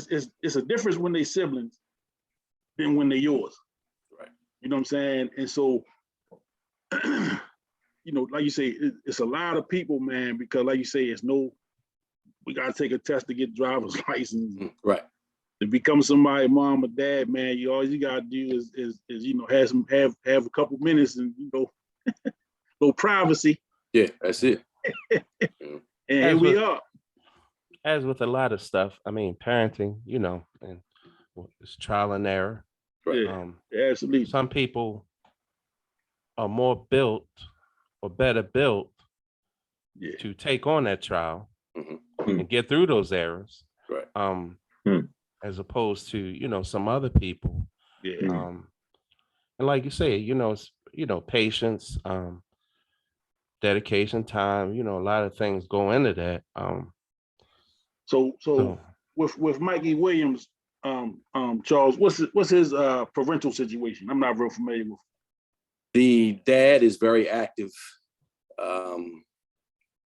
From my opinion, I mean, nothing against the guy. You know, you do what you feel is best for your child. Yeah. You know, I see him more as an agent than a father. That's from the outside looking in. You know, the same way I'm sure people talk bad about Venus and Serena's dad or Tiger Woods' dad. You know, LeVar Ball. Right. The same thing. You know? So from what I've interacted with and seen, I see him more as an agent with the best interest for his son. Don't get me wrong. Yeah. But more so than the dad. That's what I see. But again, I'm not there for the the late night travels and the who in the gym shooting with him. Yeah. I want to give a shout out to Kenny for the Earl Woods ensemble tonight. Yeah. Hey, it's Sunday, baby. Sunday red, nine, baby. No doubt. No doubt. Sunday on the back nine, baby. No, that's a great subject though, man. We might have to dig deep into that one day, man. Right. Yeah, for sure. So go ahead, Chuck. The other thing, I try not to. I'm not a conspiracist type, but I try to stay big picture, And so you got this change going on with the NCAA, and what the hell, you shooting something? What that is, bro? Oh, you got the Gatorade splash bottle? Okay, yeah. Hell yeah. That's what happens when you live in the high rent district. You get that kind. Well, but not only are they doing this change with the NIL, right? I don't know if you guys are aware or not, but they have a vote going on now to completely remove the SAT and the ACT as far as a requirement for acceptance to college. Now they did it last year because of COVID, basically saying, well, y'all can't get to the testing sites. We're not going to hold that against you, blah, blah, blah, blah. Right. So now they have a vote on the table that will be decided in February on whether or not they're going to allow or they're going to proceed moving forward. Now they're trying to claim this is part of their initiative to even out the educational pack or the platform or whatever case may be. I think it's more of a point of they losing the fight against getting these professional basketball players to at least come 1 year, Yeah. Now, because it's not an issue for football because they got to go 3 years. Yeah, they got to go 3 years. Yeah. No matter what. You know what I mean? So this is a basketball issue. And it doesn't affect any other sport. Ain't nobody beating your door down and not do a one and done for lacrosse. Right. Right. So it's a basketball related situation. And you see all these NILs, the top football school players are getting them. The LSU kids are getting them. The Alabama kids are getting them. But I don't know if Towson getting them. Morgan. You know what I mean? So my guy got one. I don't know the details of it. Up at Towson, but he got a deal. Right. Oh no. Yeah, I know that, but we ain't talking Mikey Williams type deal. No. Right. That's what I'm saying. He didn't get that kind of deal. But he got a little. I'm talking about that type stuff. But that type stuff right now seems to be strictly the elite basketball kids. Yeah. But that's a big deal because I'm gonna tell you this, and I can understand because we all know a lot of people may not know. When you're in these elite programs, football and basketball, they take care of a lot of other things at the university. It'll take care of the tennis. Yeah. It'll take care of the tennis, lacrosse, computer rooms, building funds for another workout facility. Exactly. All this is usually done by basketball and football. Correct. So, I mean, it's a weird, situation. Yeah. But it's one of them things where I gotta change my business model to survive. Yeah. So yeah. But that's partially their own fault because they were so used to just manipulating the bag, you know what I'm saying, and you do what we say, and if we think you're doing something wrong, we're gonna suspend you and we're gonna fuck with your eligibility and all this old stuff. So I'm glad it's being shaken up a little bit. Because I felt like, the NCAA was one of them organizations that had way too much control, right? Way too much say-so over what happens and what did not happen, right? You know what I'm saying? And you got, private institutions, so-called, right? That's raking in a lot of money on the backs of these young men and women, right? Every year. There was a case. I want to say 3 years ago, I don't know what country he was from, but I'll just say colored young man.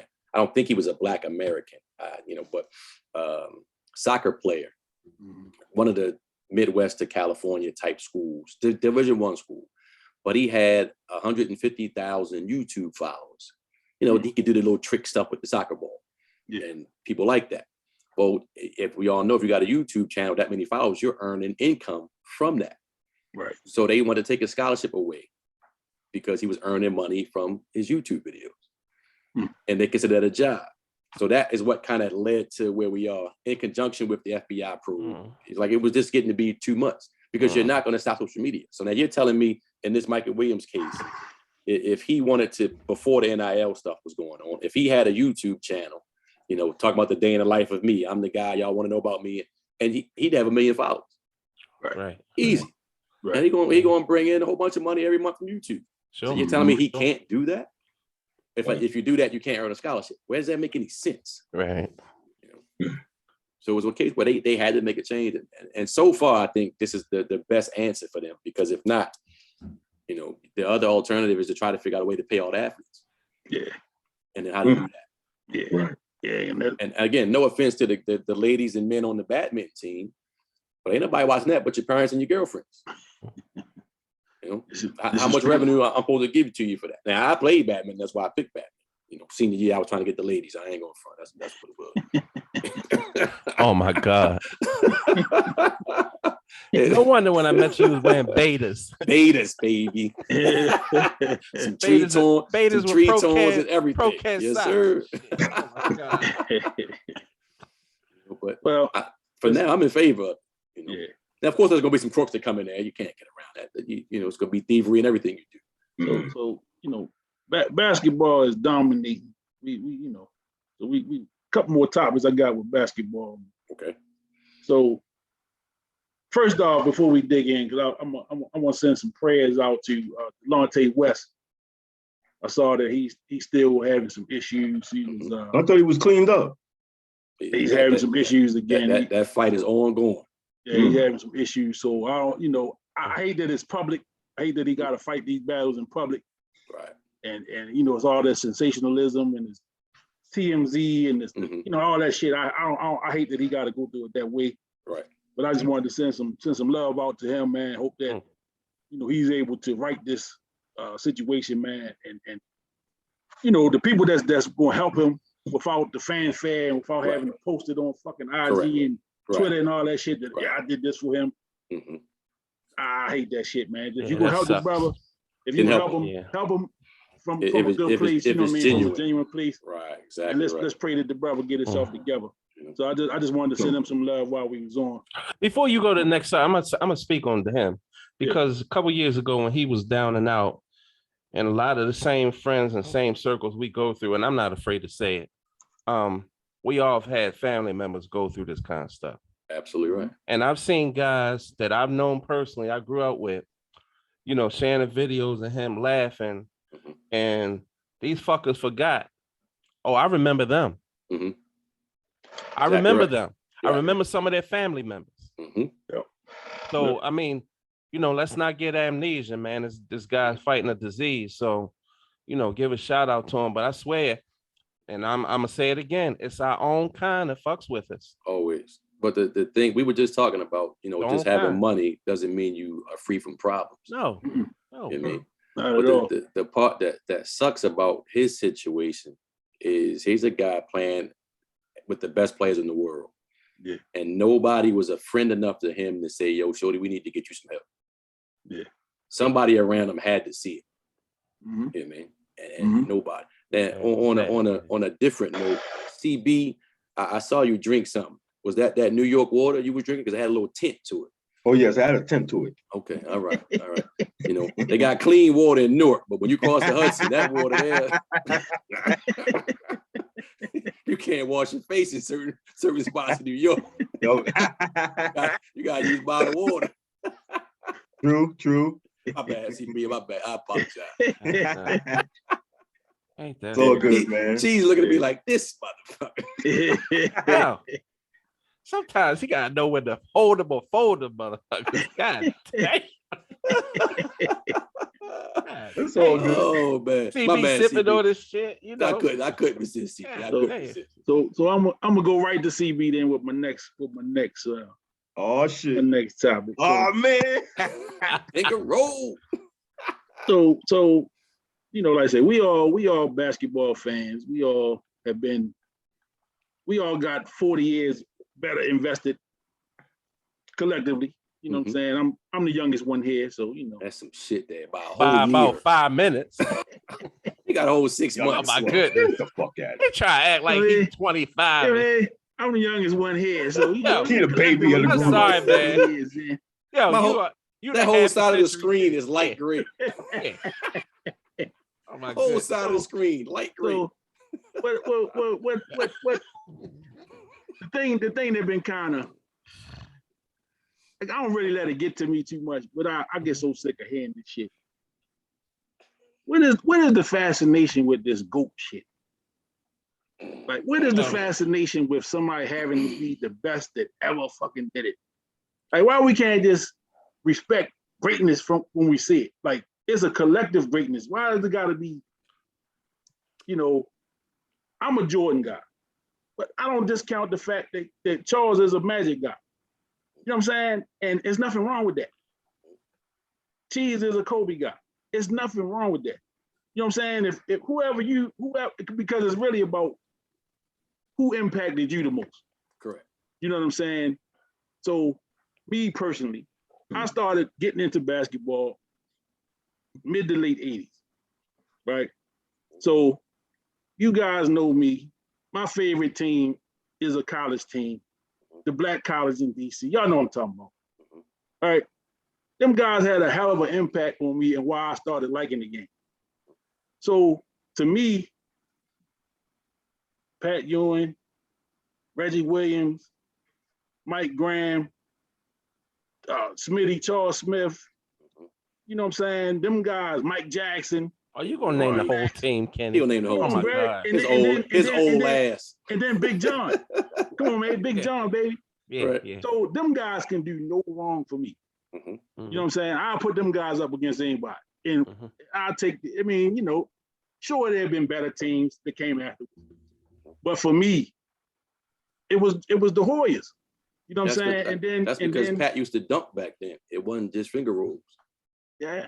Just thought I'd throw that out there again. My bad, CB. And then you had, Hey man, that finger roll hurt me too, man.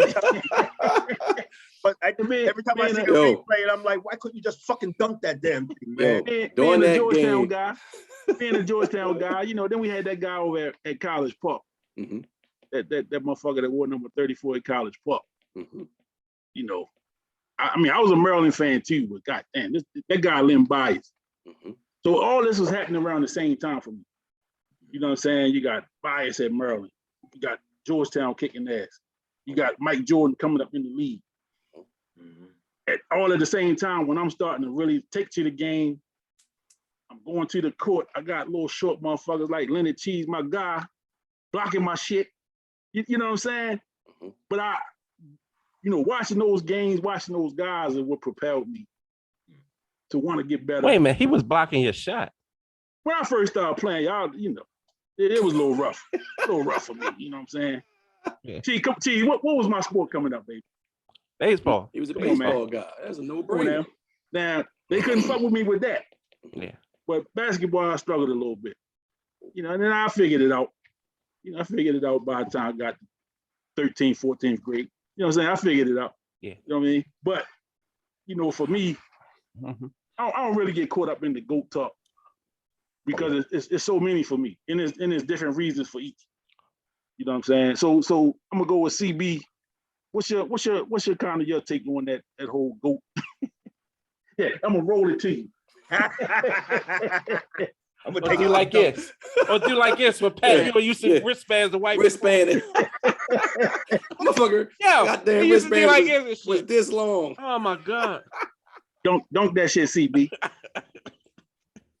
Well, you know what? Was this long. Talking about the GOAT to me, I think it's more of something that's is media driven. It sells. Whether it be magazines or air on TV, air on radio, is something that sells. Because I think when we talked about this last week, for me, it's so hard to be able to compare great players across eras in any sport, because as time goes on, the rules change, the game changes, and so like when I talk to my son, we talk about basketball and such. And so when we talk about like the Warriors of like 2015, 2016 and such, and you look at the Bulls in the mid 90s, the game was different. Yeah. And so when you talk about which team was better, you know, my thing is that, well, in what era are you playing in? Mm-hmm. You know, is the Warriors going to come back to the 90s, or is the Bulls going to come in, you know, go forward 20 years? Yeah. So for me, I always try to keep it like within the time period, because, you know, I just don't have that time to be able to try to across time periods, man. It's you know, like when I was coming up, because I was like a basketball from like, I want to say like 73, 74. I think the Knicks won it in 70, 72. So I came in like, oh man, here he go, man. You know. That Willis Reed. So my pops, so the debate at that time was Chamberlain and Russell. Mm-hmm. Russell had the rings and Chamberlain had the stats. Mm-hmm. And so that was a debate at that time. Mm-hmm. You would never try to, you know, a Russell versus or versus a Shaq. Right. Mm-hmm. The times are different. Mm-hmm. Yeah. You know, but at that time, like that was the debate. I remember, I think we talked about it also, when Earl Monroe came to the Knicks. To the Knicks, right? And the question was, can he play with Clyde? Right. Clyde had his particular style, you know. Earl Monroe had his particular style. Would they be able to play together? And they proved everybody wrong. Right. Right. Yeah. So for me, it's just hard to be able to like judge players across different time eras. What do you think, Chief? Yeah, I sometimes I enjoy debate. You know, when people who have good thought process about it. But the whole GOAT word in itself, once you get somebody who's wearing skinny jeans to say a word, they're gonna mess it up. You can't. How many GOATs are you gonna have? From what my terminology is, being is greatest of all time. How can one dude have 10 GOATs in one fucking sport? Right. This is what I'm talking about. This is the foolishness I'm talking about. Yeah. I don't even entertain that. So I say, oh man, he a GOAT. He's an all-time great. He's not a GOAT. Right. Yeah. Well, you know, that's just semantics, I guess. And, but I'm sorry, fellas. I digress. But the problem I see with it is that you can have a strong argument for a GOAT in other sports. You know, you can have a strong argument for a position. Who's the best running back of all time? Who's the best quarterback of all time? You can make an argument that way. If you make the argument that Tom Brady is the GOAT of football, he's never tackled anybody in his life. Right. So you can't compare Tom Brady to Lawrence Taylor. Right. So totally you can do it position wise. Now that guy behind Cheese, that was something special. You know? Yeah. For my money, I ain't seen nobody as a heavyweight do what he do. Now, what I'm about to say now, Cheese gonna get up and leave. But that Money Mayweather dude, if you under 150 pounds, that's a bad boy. You know. Oh my God. Now, I'm not saying GOAT. I'm just saying you can't compare what Ali was able to do. You got the power to mute his mic. Oh my God. But you can't compare the accomplishments that Ali had at a heavier weight class, doing it against bigger people, to somebody, you know, weighing 130 pounds. So you can't compare across weight classes in boxing. There has to be some kind of division to the whole thing. Yeah. And then, well, see, it's different in boxing because they have pound for pound. They have a pound for pound for pound thing, right? So, I mean, it's a great debate when people say pound for pound, because a lot of people may say Sugar Ray, Willie Pep. I mean, it depends on what you like, what style you like. But I think boxing is totally different because they have broken it down to who's your pound for pound. You can do that in football if you choose. If you say, all right, position, who's your best running back? By position, who's your pound for pound greatest player? Right. Some people say, oh man, Barry Sanders or whatever, or Lawrence Taylor, or Earl Campbell. Yeah. One no Knicks on that list though. But I digress. I apologize. Talking about football. Oh, my bad. Yeah, talking about football. I went up to Cooperstown one year when I had the sports memorabilia business, and I got to talk with Johnny Bench.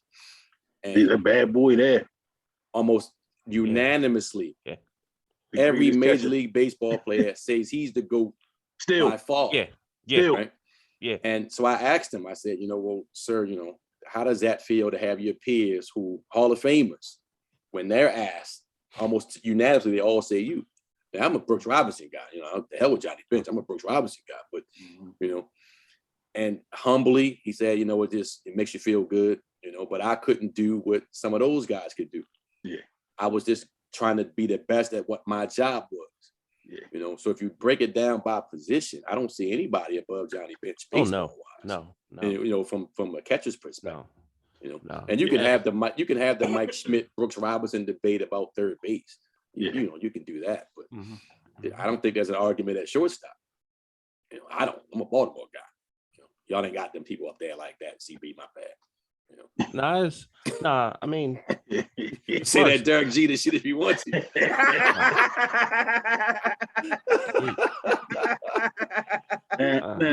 Now you know what? Yeah. In defense of Jeter, right? He may not have been the greatest shortstop. He was damn good. He was a hell of a goddamn winner. He was damn good. You know what I'm saying? And he seemed to make the motherfucking play all the or time. the hit when they needed it the most. Yeah, correct. I'm getting nauseated with this. You get nauseated. Now, let me ask you this: can you even enter the GOAT conversation without a ton of wins? Because when I have this conversation about basketball and they argue the LeBron thing versus the MJ thing, the LeBron supporter, some of them y'all grew up with, I ain't gonna say no names, BB Minor, always wants to say, so all you worried about is that he's 6-0 in the finals. So I posed the question this way. I said, well, if your son or daughter came home and said, Dad, I'm the greatest of all time, I just got a 40% on my math test or my math final or history final, are you happy with that? Because your boy LeBron is 4 out of 10. That's 40% where I'm from. Well, see, you know what? I think that's different. Here you go to light skin. You know what? Nah, I think it's a little different because number one, I mean, people can say, okay, Magic was 5 and 4, as far as championships. But to get there 9 times, and let's not forget, Magic has not played as long as LeBron. Correct. His career was cut short. We won't add that into the equation. I'm gonna play. Yeah, but I think that's a different kind of debate, because you get there. I mean, I can understand where BB's coming from, even though I don't think he will be. In my book, he's not better than Jordan, but I understand where he's coming from with that. Okay. So now, as basketball heads, what's our criteria to be the best point guard of all time? Let's do that. What's the criteria before we put a name to it? What's the criteria to be the greatest point guard of all time?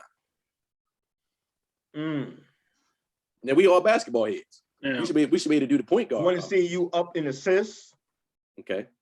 I need to see you up in assists. I'm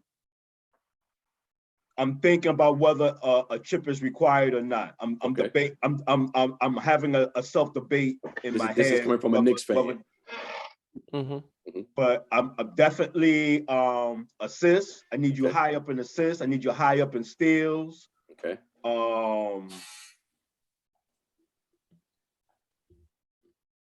How much points you got to score? How many points? That's what I'm thinking about points right now. I'm thinking probably in the 15, 12 to 17 point range. Okay. 12 to 17. Okay. 10 to 13 assists. Wow. Okay. I'm thinking about Jason Kidd. Okay. Like he comes like I think of Jason Kidd. I think of Nate Archibald. Okay. In terms of I knew Nick was going to come in there sooner or later. Well, he was from the Bronx. He's from the Bronx. He's from the Bronx, so you can't argue with it, right? Patterson Projects. Yeah. But you know what? My mindset round the corner. You know what? My mindset. Third floor. My mindset for a point guard is totally different. Okay. I think it's about floor generalship, leadership, be able to facilitate, feel the flow of the game, Right. Whether you need a basket, whether you need a stop. I just think those things, those intangibles, I guess that's what they call it. Okay. The immeasurables, Right. to me, what would be a factor in a great point guard, like obviously you say Magic Johnson. Right. Of course, he's going to get you 20 and 12 and 8 or 9 rebounds every night. But it was his ability to lead the floor and facilitate the basketball and control the game. At certain, especially in crunch time, which he learned. And I think that's the true mark, because you can say, okay, Russell Westbrook has all these triple doubles, along with Magic Johnson had a lot of triple doubles. But what Russ point guard would you take first to have your team go? There you go. Right. Oh, for sure. That's not even Yeah, he can't jump higher. He's not as athletic, but his IQ is off the chart. Right. And he has intangible. And Magic was a great team defender. Yeah. Look at his steal. Look at his steal record. Right. Yeah. So Cheese, let me ask you this. Using that intangible, same thing we're going. We're not going to add or take away from that. Is Steph Curry a point guard? You know what? I think it depends on the flow of the game and who's in the game with him. Okay. You know, because I was going to ask, in terms of your intangibles, what are you looking at in terms of a scorer? Because you can have like a score first point guard, sure, or a pass first point guard. But I think that's all the flow of the game, right? If you feel like you need a basket, like a lot of times, and I keep using Magic, if they need a basket, if they want to drought, he go down low post. He'll get fouled. But Magic was a pass first. He was a pass first, but Magic was also someone that could score. You look at a lot of. He had to. Yeah, because a lot of seasons he scored 24, 25 points a game. But if you look at somebody like Terry Porter, he used to play for the Portland. Yeah, he was shooting first. He was shooting from the from coming off the bus. He was already. He sure was. Yeah, yeah. Well, the way I look at it. So now, hold on. Let me before you do that, Kenny. So if the answer to Steph, whether he was a point guard or not, is depending on who's on the floor, that means he's not a point guard. True. Okay, you go, Kenny. I'm gonna stay on Steph right quick. So with him, I think it's just the makeup of that team. So they got a player with the skills that Draymond Green brings to the team. Just take Draymond out of it. So if Draymond Green is not on that team, Steph Curry got the ball in his hand the majority of the time. Okay. But the fact that they got a player like Draymond Green that could alleviate the need for him to have to handle the ball, and he can kind of do what he do. He can play off the ball a little bit more. Okay. You know what I'm saying? It's the same thing like with Chicago did with Scottie Pippen. You have Scottie Pippen back then, and then you got Mike can play off the ball. You know, Ron Harper could handle it. Right. You know what I'm saying? So it kind of take a little pressure off in that sense. The way I look at the point guard overall, from a coaching perspective, is you don't get it all the time, but you want your point guard to be your smartest player. You know, from my perspective, I want my point guard to be the smartest player. I want him to have a good understanding of situations, of time management, clock management, what the foul situation is, what kind of defense we need to do, what they doing to us. You know, I want my point guard to be able to identify all of that and be my eyes on the court. You know what I'm saying? So from when we sitting on the sideline, we see some things and we relay it to the team, but there's some things that they can see. Smart kids, smart players, smart players, I'm not just gonna put on kids, but smart players, they see things that they can bring it back to, coach, listen, you know, they playing me this way, or they playing big fella this way. You know, we can go to him, get a bucket. So you know, you want your point guard to be able to know the personnel too. You know what I'm saying? Know the personnel that's on the court. Know who's out there with you. Right. So and know their spots. You know, like I say, Charles was our point guard. So it was. Dumb as a bag of rocks. It was his job, but it was your job to understand. All right, Kenny got a mismatch down there. I'm gonna go to him.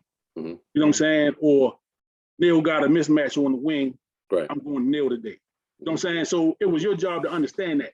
Pick up Now, the tempo, slow the tempo down. Right. Yeah. So that's I like point guards that can kind of control the game. Mhm. I'm not a big numbers guy. You want them to have decent numbers, Mhm. of course. I'd rather have more assists than points. Okay. If that was in a perfect world. Right. You know what I'm saying? But the way the game is played today, point guard is going to have to shoot the ball. Mhm. They're going to have to score the ball. You know what I'm saying? And we kind of go away from big people. Mhm. And but I'm also a guy that think everything kind of go in cycles. Right. Big guy play is going to come back. It'll look different. It's not going to look like it did in the 80s. It's not going to be, you know, throw it to me. You know, big guys going to have to move a little bit. Right. They're going to have to be able to face up Mhm. and play the game that way. But you want your point guard. Number one for me is point guard. I want them to have it here. Mhm. You know, have that understanding of the game. High how to play IQ. and who's on the court with you. Mhm. You know what I'm saying? Know who to go to in what situation. Right. Mhm. And especially like crunch time. Mhm. You know, especially crunch time when the money's on the line and you got Magic coming down. Mhm. You know, Magic know, all right, it's either going to be Kareem or it's going to be Word. Mhm. You know what I'm saying? At the end of the day. Right. If all else failed, I'm going Byron one of them Scott can two. hit a shot. Right. Michael Cooper can hit a shot. Right. Michael Thompson will not make a shot. His son can. His son can. But Michael Thompson is not the guy we want throwing it into that hole. Right. By the way, Clay calling me back, asking me why he wasn't in the top 75. Yo, this dude worse than Scam Likely on this motherfucker. Man. Oh my goodness. Out of here. All right. So now, when we talking just point guard, Yeah. Magic, Mhm. CP3, Mhm. Jason Kidd. Mhm. I'll put Gary Payton in the argument. Mhm. John Stockton, Mhm. Mhm. and then I'll go back to your boy Steph Curry. Who on that list does Steph over top of? We just talking point guard. Look at the light skin at the None. bottom of the screen. No, None. I agree. He's Oh, not better okay. than none of them. No, I can't take none of them off. Yeah, At and that he position. may be the greatest shooter of all time. Yeah. Right. We're talking point guard. Right. I can't put him in that conversation. That's correct. Yeah. Absolutely with you. Yeah. Yeah, I would agree with that. So I can stay now. I'm about to leave. About to be some bullshit. I'm about to leave. Okay. But you know what I wonder? I am tired of this whole light skin thing. Like, is this some kind of like? I mean, what is going on here? You did that. You did with this your whole life, bro. You should be tired of that shit. I know. But let me ask you a question based on what. And don't leave up my man Isaiah Thomas. I put Zeke in there. Oh, he just gotta put have Dean. Zeke in there. Dean just put Zeke, y'all. Okay. They got Dean to have just put Zeke in that. Yeah, you're right. Hell yeah. Got to have Zeke. Let me ask you a question, big fella. Based on what you said about Draymond Green and the impact that he has on Curry's game. Yeah. If Draymond's not there, do we see what we see from Curry, or do we see a different Curry? I say we see a different Curry.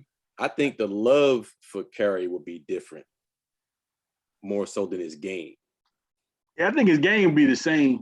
Yeah. I think the results will be different. Right. I think Okay. the results fair. will be different. That's fair. And Draymond is not he one of them guys. He's not hard to dislike. Mm-hmm. You know what I'm saying? And that's because he a nuts and bolts guy. He a lunch pail guy. Mm-hmm. He's a smart player too. His Very stats smart. are not gonna overwhelm you. Mm-hmm. But he the guy I'd rather play with than against. Correct. Mhm. You know Every what I'm day. saying? He the guy you want on your side rather than Every day. of the week. Absolutely. the Absolutely. guy you No, want I to was go just against. noting that what you were saying in terms of what Draymond does in terms of his responsibilities on the team, particularly as a, you can call him as a point forward. Mhm. So now you remove him from the team, remove him from that responsibility. Now more Curry becomes more. He takes on more of ball handling responsibilities. Right. So now you take on that. Does that like diminish what you do in terms of what you do behind the perimeter I think and running off of screens? Because if you're handling, then you're not running back and forth across the screen. Right. So right. I'll answer it with a question. If Curry has the ball in his hands because Draymond's not there, brings it up, crosses half court, and shoots it, anybody got a problem with it? Hell yeah. You know what I'm saying? So now him hitting these half court deep bombs after it then swung around or into the shot clock and all that type stuff, we applaud it. Oh my God, he's the best shooter ever. But now as the point guard, Right. you just come up the court and just chuck it one from 40 feet. That ain't gonna last too long. Everybody ain't gonna be happy with that. Right. You know what I mean? You see what I mean? See, he's able to do that now because he's not handling the point guard responsibilities. Right. Yeah. You Yeah. see what I mean? It's a different responsibility for you. So that's why I'm saying you're Yes. gonna look at him different. Yeah, that's a good point. Yeah. So now they get a real point and you slide Curry to 2. Which is what he plays any damn way. You know what I mean? And then But he's that- gonna shoot it. But that's what they always done. That's what that's what You know, James even, serves like I that say, role. Right. Even when they had my man Livingston. Right. Livingston kind of handled the point when he was Exactly in the right. game. Yeah. You know what I'm saying? I've always appreciated his game, Livingston. Mhm. Yeah, Absolutely I right. liked him coming out of high school. Yeah. I like I think, didn't he have like a really bad knee injury? Horrific. He had a few of them. Oh man, He had a few of them. Yeah, Horrific Yeah. knee injury. Yep. I think people forget that. Even PG out in with the Clippers, he had a bad leg injury. I think with USA team a few years Yeah. back. Yeah. Right. Hey, So- got Tonio Herbert said Draymond just a hype man. See, I see that. So that's my guy Tony. So Who's the hype man? I got this. He said Draymond. I definitely got to disagree with that. This is that social media conversation. I got to definitely disagree with that. But like Hey. Draymond is a guy Mhm. that Draymond is a like I glue said before, guy. Yeah. he's the guy who was one of them on their team. Oh, for You sure. I want him would. on your team. Yeah, I you would. rather than Absolutely play right. against him. Because like I Absolutely say, right. numbers, like his numbers not gonna overwhelm nobody. Right. You know what I'm saying? He's not a guy that's gonna lead the league in nothing. He made leads him in rebounding. Mhm. You know what I'm saying? Single triples. He good. But He- he'll good defensive player. lead the league in hustle plays. Mm-hmm. He'll Yeah. do that. Yeah. You know? Yeah, but Now- you know they don't publicize that stat. No, That's not 'cause it's something not- that they. right. That's that they not a talk highlight about. reel. No. Now, out of all of our lists, none of us screamed defense first for the point guard. You know, that wasn't a priority for the point guard. No, I did say. You I did did. say Had defense? steals. I did say Well, defense. Still, right. I want him to be able to play some defense, but He doesn't have to be a I'd rather him- lockdown defender. He doesn't have. They all don't have to be No. Gary Payton. No. Right. Jason was pretty good on defense. Jason was a steal Yeah, Jason machine. was good. Yeah. Jason He was was good. He was a machine. Right. Yeah, he was good Now, on you know, I had the luxury of seeing him as a high school kid at the And where? dunk contest and 3-point when he was with the McDonald's. The Capital McDonald's Classic. up in DC. Yeah. Okay. Well, they had the 3-point shooting contest and the dunk contest at Dunbar Mhm. in Baltimore. Mhm. And me and a couple of my guys went. Mm. So, you know, we all had heard about J. Kidd. You know, he was the number one, Mhm. top 5 for sure Right. player in the country coming up. Yeah. So it's crazy. I was probably about a year or so ago, I was talking to a coworker of mine, young guy, he probably 27, 28. And we talking about J. Kidd. So I brought up, and this kid played at Dunbar. He's a Dunbar kid. Okay. So I was telling him about, but they had the dunk contest down there because he, you know, I think Dante Bright and Diego was his coaches. Right. So I was telling him, I said, I used to go to them, you know, watch them guys play. You know, they tough. Mhm. So I said, I was talking about this dunk contest. I said, well, you know, in the dunk contest, it came down to Jason Kidd and Michael Lloyd. Mhm. So he's like, Jason Kidd could dunk?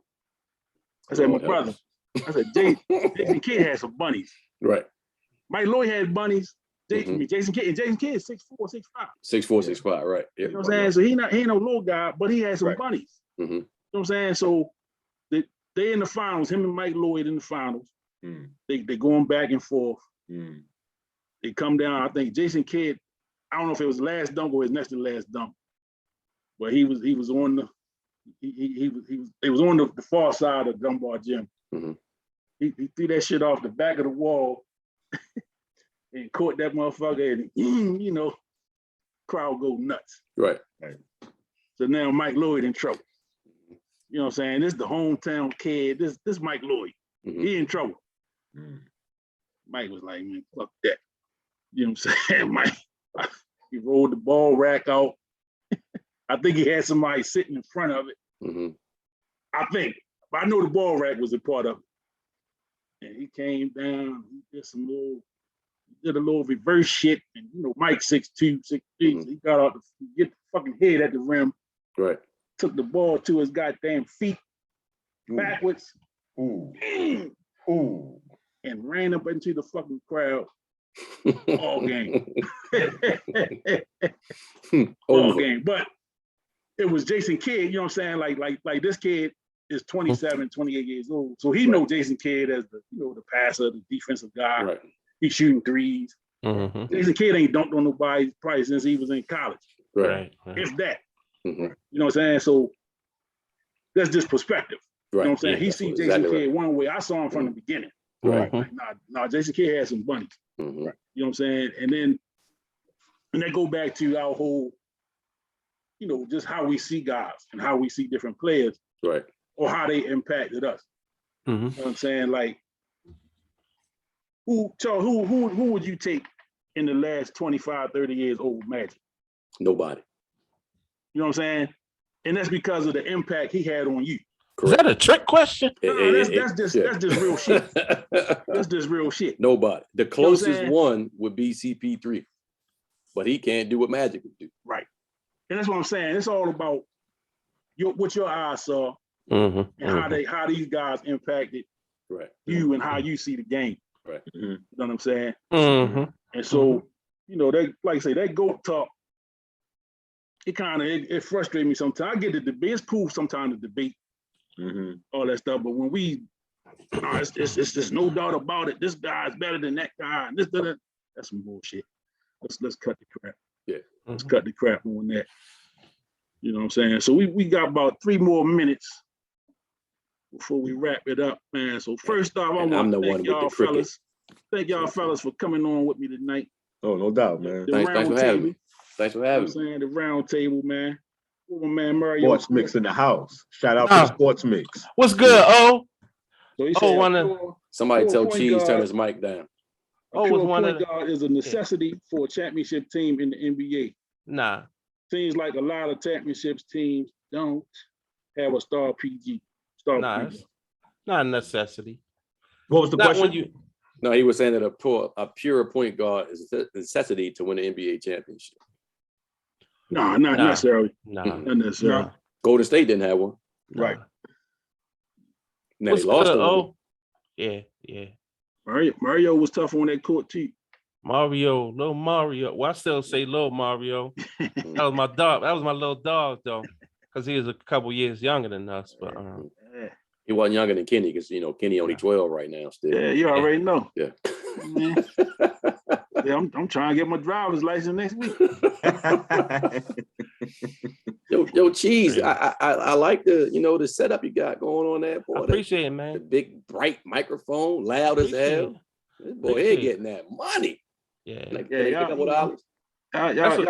Y'all gonna have me to step my game up with the equipment and shit. Well, you got to, because you got the sports mix now. That's it. And so you got to, yeah. And I'm gonna add the mix to it as well. Okay. Yeah. You know what I'm saying? Y'all know I was a DJ at one point. Right. So we're gonna talk music on the next one. We talking turntables, Technique 1200s. Yeah, you know what I mean. So I mean, my musical stuff, like basically, I just gonna see what kind of what y'all got in y'all playlist. What kind of, like, I know Cheese, you kind of, like when you at the track, you be posting your stuff, like, Yeah, I'm pretty. This what I'm on today. So I know your taste kind of vary. You kind of can just depend on the day. Yeah. I'm the same way. I like all kind of music. I got a lot of different musical tastes. From hip hop, of course, R&B. I can listen to a little rock. I ain't tripping on no acid or no shit like that. But I you know what I mean? I can go with a little bit of rock. You know what I mean? Oh man. So my music is all over the place. I just like good music. You know what I'm saying? I like good music. So yeah. I don't really care who it's by. If it's good, if I feel it, I can roll with it. Yeah. What about you, Charles Brooks? I got 2 Charleses on here. CB. Yeah. Well, I tell you, man, old school hip hop is my go-to. Yeah. And like right now, I've been the last couple of days, I've been vibing to Ghetto Superstar. Superstar. Okay. So I just been vibing, just be get my head in the right Yeah. You know, in the right space before I get down and start doing my writing or whatever, you know.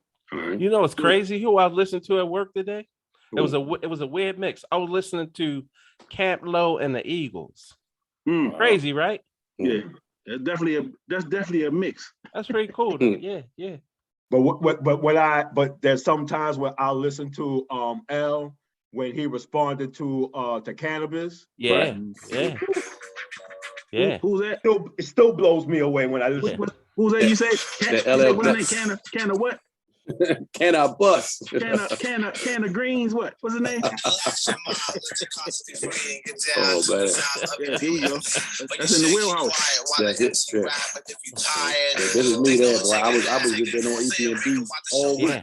Hey, that was locker room shit for us. That's exactly what it was. Exactly what it was. That was locker room shit for us. Yeah, so I don't know. Every now and then I listen to some of the new stuff. You know, being around the AAU kids and the St. Francis kids, they put you in on, you know, what's going on and what's playing now. Yeah. And some of it is you can listen to. You know, some of it you can listen to, but I don't know. That Rock the Bells radio, the shit, man. Yeah, I'm on that. I listen to that all the time, man. Now they got one on there that's called hold on, let me see. I got it on my phone too. They'll play one of our songs and then one of their songs. They go back and forth like that. My man Tonio said music been trash for the last 8 years in all genres. What the hell? And Tony is a music. He's a music guy. He a DJ too. So right. Yeah. You know what I'm saying? He come from I don't know if you guys can see he it. come from out our era. So you know what I'm saying? That glaring. Yeah. But it's called hip hop and new plus classics. Okay. Dean threw out Rakim. Hey, you know. Oh, classic. Oh yeah. Godfather. Yeah. The R. Oh, yo, all right, okay. I wasn't gonna talk to anybody about this. I was gonna act like it didn't affect my brain. The dude from Stetsasonic. Yeah, he just passed away. When? One of them just passed away a couple weeks Really? ago. So I hope it wasn't the brown skin one. You talking about Daddy-O. So Daddy-O didn't pass away. Okay, so good. All right, now I feel better. So no, Daddy-O. No, it's the Force MDs. I'm sorry. Come on, man. Now you got me feeling bad about talking about you. Yeah, my bad. My bad. This dude was making an argument that Rakim told the biggest lie ever in his rhymes, saying that it's not where you're from, it's where you at, right? Mm-hmm. And how because he wasn't really repping Long Island, he shouldn't get the credit for being who we know Rakim to be. So I'm saying, yo, you've been holding on to this hate for 30 years, yo, and you still rocking like that? If you wasn't really a true hip hop head, you wasn't rocking with Stetsasonic like that. Some of the illest been from Long Island. Right.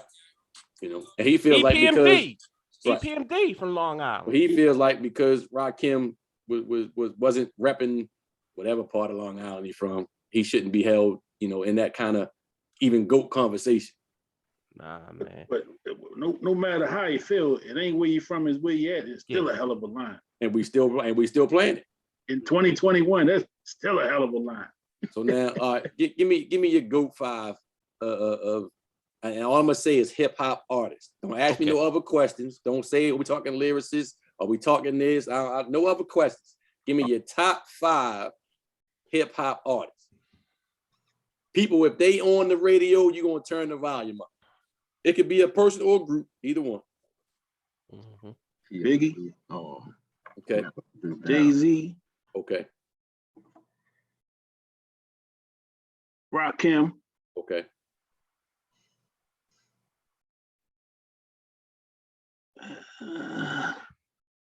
KRS-One. I'm a DJ. Okay. And then my one of my personal favorites, Scarface. Okay. I can rock with that. Come on, light skin, what you got?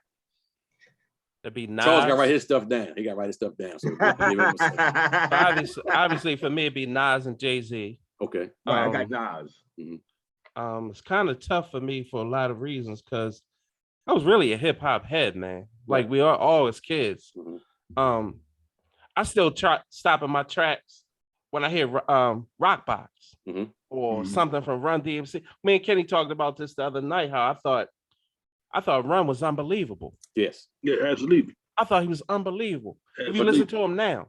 But the part that's crazy is he didn't have anything to go off of. No. The MCs now can listen to, decades of music to find what they're going to be. Then I'm partial. I mean, I love LL. But I might have to. I'll push back on that just a little bit because coming from New York, they had stuff going on. Like I hear about the parks. Right. Brooks, you from New York. It ain't like it is now, though. But the battles that they talk about, the influences that they talk about, the stuff that was going on in the park, right? That pushed them to do what they wanted to do, right? You know what I'm saying? Like I was telling Cheese about, if all y'all get a minute, DMC did an interview with Talib Kweli on his podcast, right? And he talked about a lot of the beginning, you know, who influenced him, who kind of influenced his style, right? So, you know what I'm saying? If y'all get some time, you know, pull that up on YouTube and watch that video. That was a hell of an interview. Hell of an interview too. And it's on Talib Kweli's channel? Yeah, it's on his podcast. Okay. The interview happened probably about 6-7 months ago. Okay. I caught it live. Well, not live, but I caught it when they first put it out. Okay. On his podcast? Yeah. But it's on YouTube, he said. Yeah. So, Cheese, you putting Run DMC in your top 5? No, I mean, I'm just saying he's underrated. But I mean, obviously Nas, Jay-Z, LL. Man, I just love. I mean, the older school guys. You know, like we were talking about Rakim, Big Daddy Kane.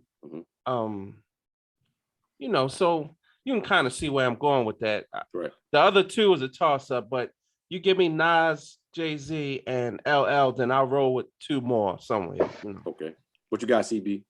Oh man, this is hard. I'm gonna go with the easy ones for me. EPMD, Nas, Wu-Tang. Okay. Wu-Tang. Yeah. I'm gonna go with Das Effects because I got a few of their songs on my phone and I really dig them. The fifth, man. Oh man. That's. See, now you mentioned Talib Kweli and like that group that they was in, man. That they Black Star. Him and High Tech. Yeah. So I'm gonna go with that 4, man. That 5th, reserve for later. I'm gonna leave number 5 open, man, because I can fill in number 5 with.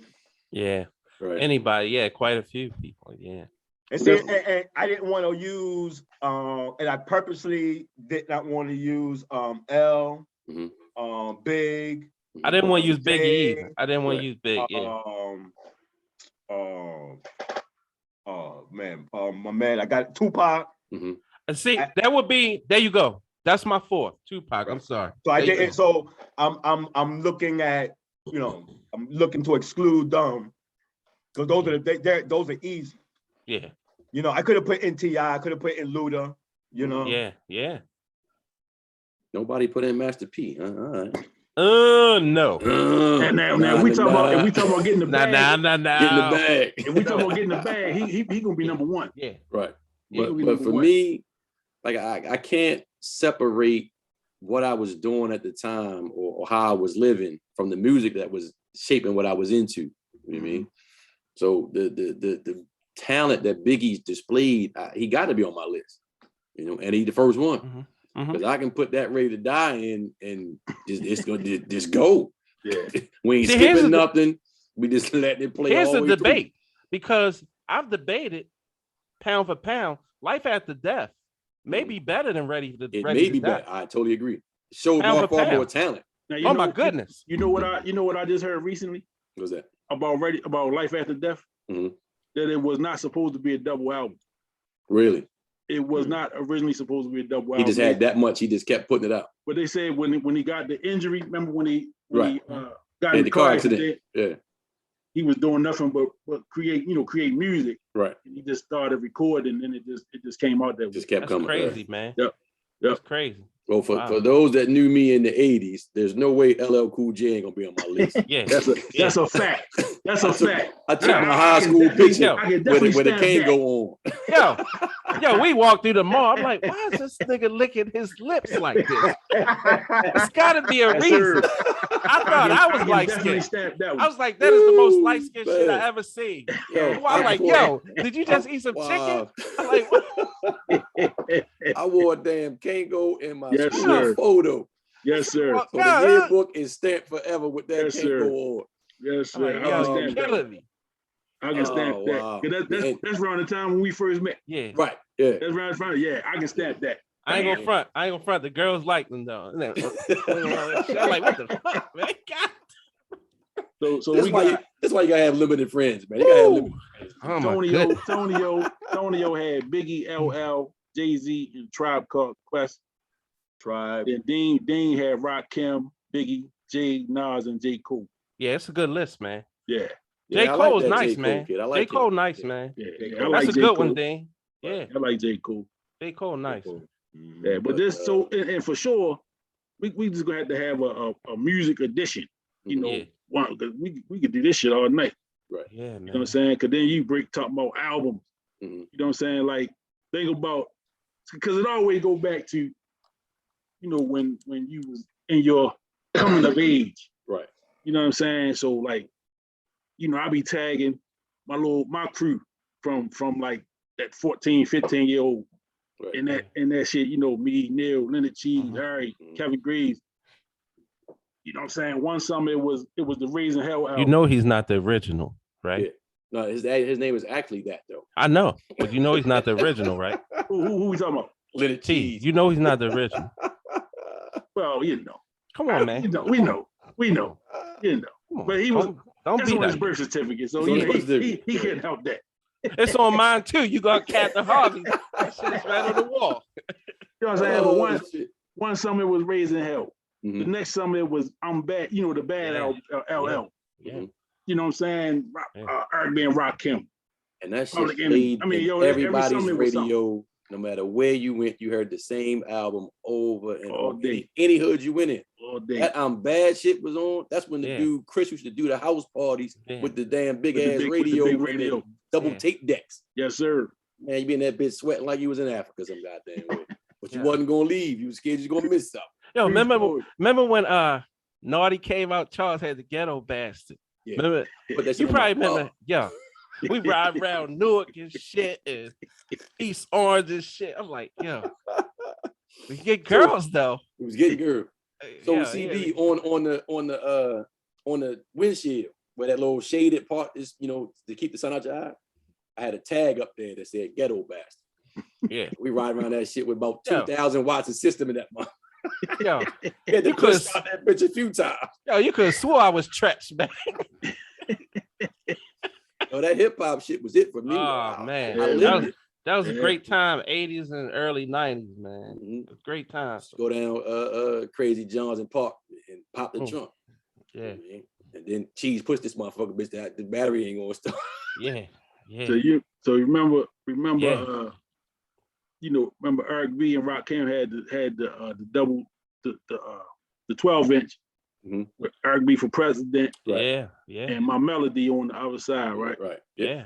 So that album happened to come out when I was at Bucknell basketball camp. Mm-hmm. I hadn't heard the album. Right. Mm-hmm. Kid named Mike, I can't remember his last name, but he was a teammate at Grant Hill. Okay. At South Lakes. So we had the box. We out on the yard at at nighttime. We got the box. We got this. So he got this Eric B and Rakim tape. Mm-hmm. And he played Paid in Full.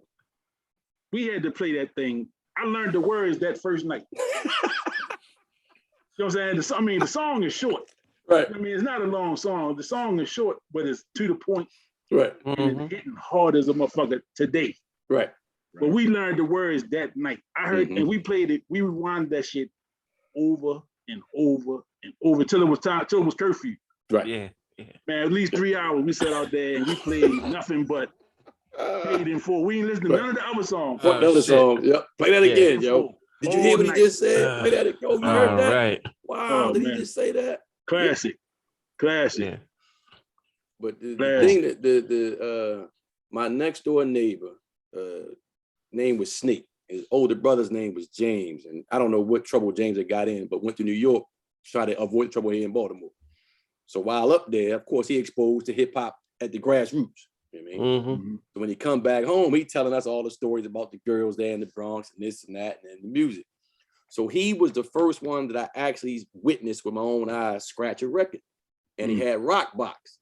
And And as a, you know, DJ wise, you know, when Rockbox dropped, that boom, that thing hit, and he doing the scratch, and I'm scared to death. Like, yo, don't mess the record up. Right. And the more he did it, and the record didn't get messed up. Oh, y'all got me messed up. All right, let me go buy one of these.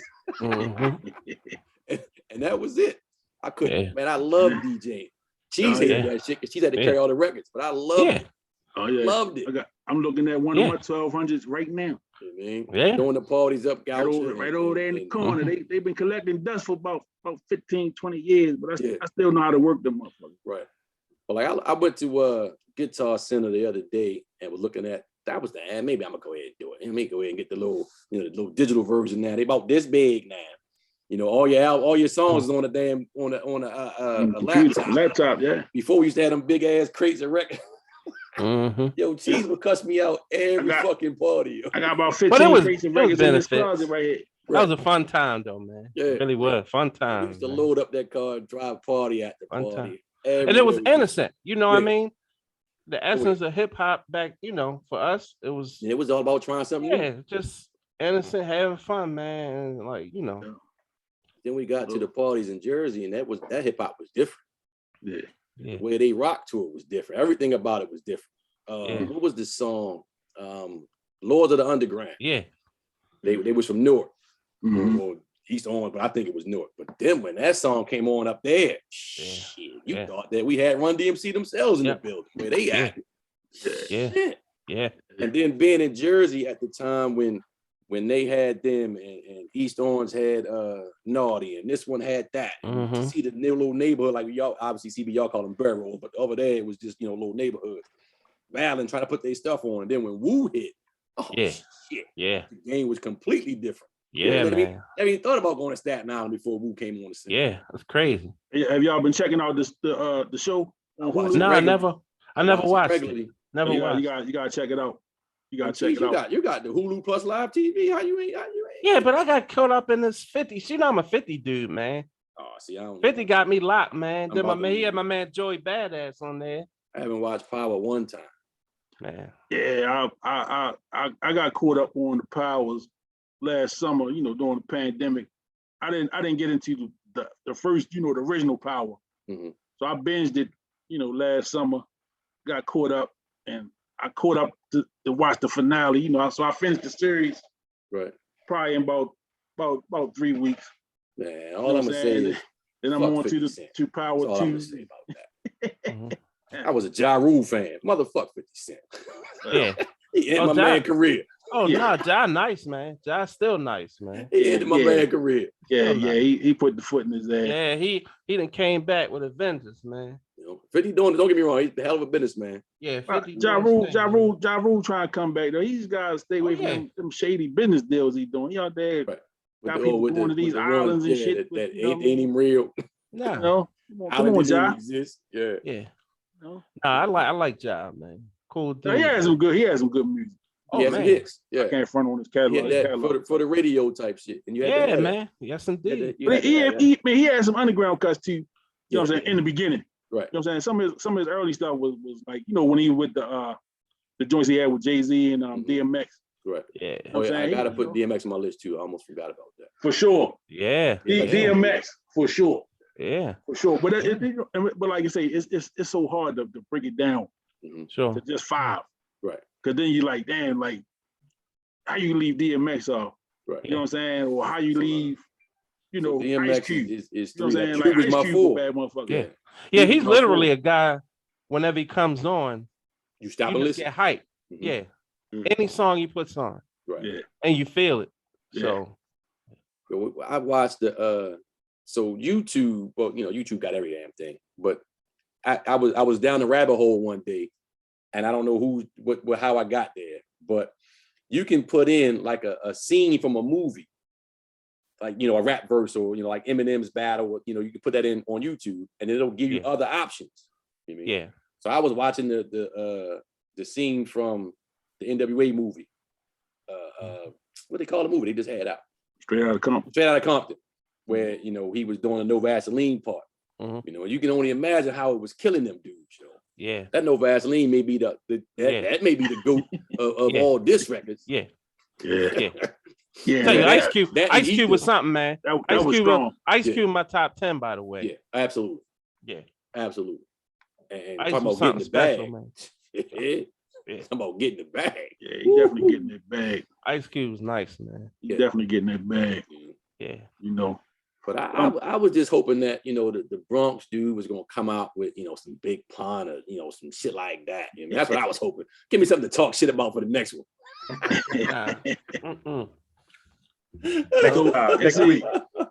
That's something I definitely want to dig into. Yeah. You know, with CB being from the Bronx, right? Kind of being around BX, kind of the origins of what we know now as hip hop. Mm-hmm. You know what I mean? You was there. Mm-hmm. You know what I'm saying? And you of that age where you remember. You know what I'm saying? It ain't something somebody told you. You was there. Right. You know what I mean? Yeah. So go with my eyes, man. Yeah. Definitely. Yo, let me tell you. Now, I don't want y'all to think I'm retarded, but I remember as a kid getting in the car, whoever was driving, and you get on 95, and the sign always say New York. Mm-hmm. You know, from where we are, we get on 95, it should say New York. Right. So again, not understanding how far of a ride it was. You mean when I first got my car, I'm saying, well, shit, bitch, we going to New York because you know I got a car, got some gas, not understanding what tolls was and all that type of shit. I remember my first trip. I might have had the car maybe a week. Drove to New York, not knowing where the fuck I was going. I had no clue, but ended up in the Bronx and stopped and took a picture, or had somebody take the picture with my Polaroid of me in front of a Getty gas station because we didn't have Gettys back then. Yep. But DMX with that, get my gas from Getty, I'm DMC. I had to prove that I was there. You know what I mean? Yeah. I don't know where that picture at now, but I remember standing in front of a fucking Getty gas station in the Bronx to make sure everybody knew, damn it, I made it. I got back in my car, took my black ass back home. You know, 6 degrees of separation? It was getting dark. My ass got lost at a Getty in Perth, and boy, that's where I called you from. That's where you coming from. How about that? She came up to visit me in Jersey. Don't ask me. Went the wrong goddamn way. Was coming back south. I'm damn near going to Staten fucking Island, man. Woo. Supposed to be going to. And we in East Orange. Yeah, East Orange. Oh, damn. Yeah. Oh, but you crossed the Verrazano? I don't know what I did. I crossed something. That's where he was going. He was on his way. Yeah. But the thing about it, I can't tell you the rest of the story. But let's just say things went a little haywire for a minute. Wasn't pretty. It Oh, wasn't pretty. No, my first trip to the Bronx, I got to take the picture in front of Getty, and I got to eat White Castle. White Castle. Because we ain't had that down here. But again, you know, when you watch Cross Groove and all of that, you know, the Beat Street shit, that was what you saw. You know what I mean? So I'm thinking I'm gonna see graffiti on every building. You know what I mean? I'm thinking I'm going to see motherfuckers breakdancing in the street. You know what I mean? I got this some shit. Time went down. Let me get the fuck out of here. Yeah. It's much like CB, because if you talk about it, it's almost an insult to CB to just put him in one sub because he knows so much about everything. Right. And I think that's what New York City is about. So many different things. And as an adult, you realize just how much culture man, is really there and emulates from there. That was what was impressive most to me. Yeah. Like, but you know what? And want to go to New York every time you came up there. Like, I loved it, man. I still do. Yeah. But that was what impressed me the most, you know, to see the different cultures and the history inside of those cultures still prevalent right there, no matter where we went.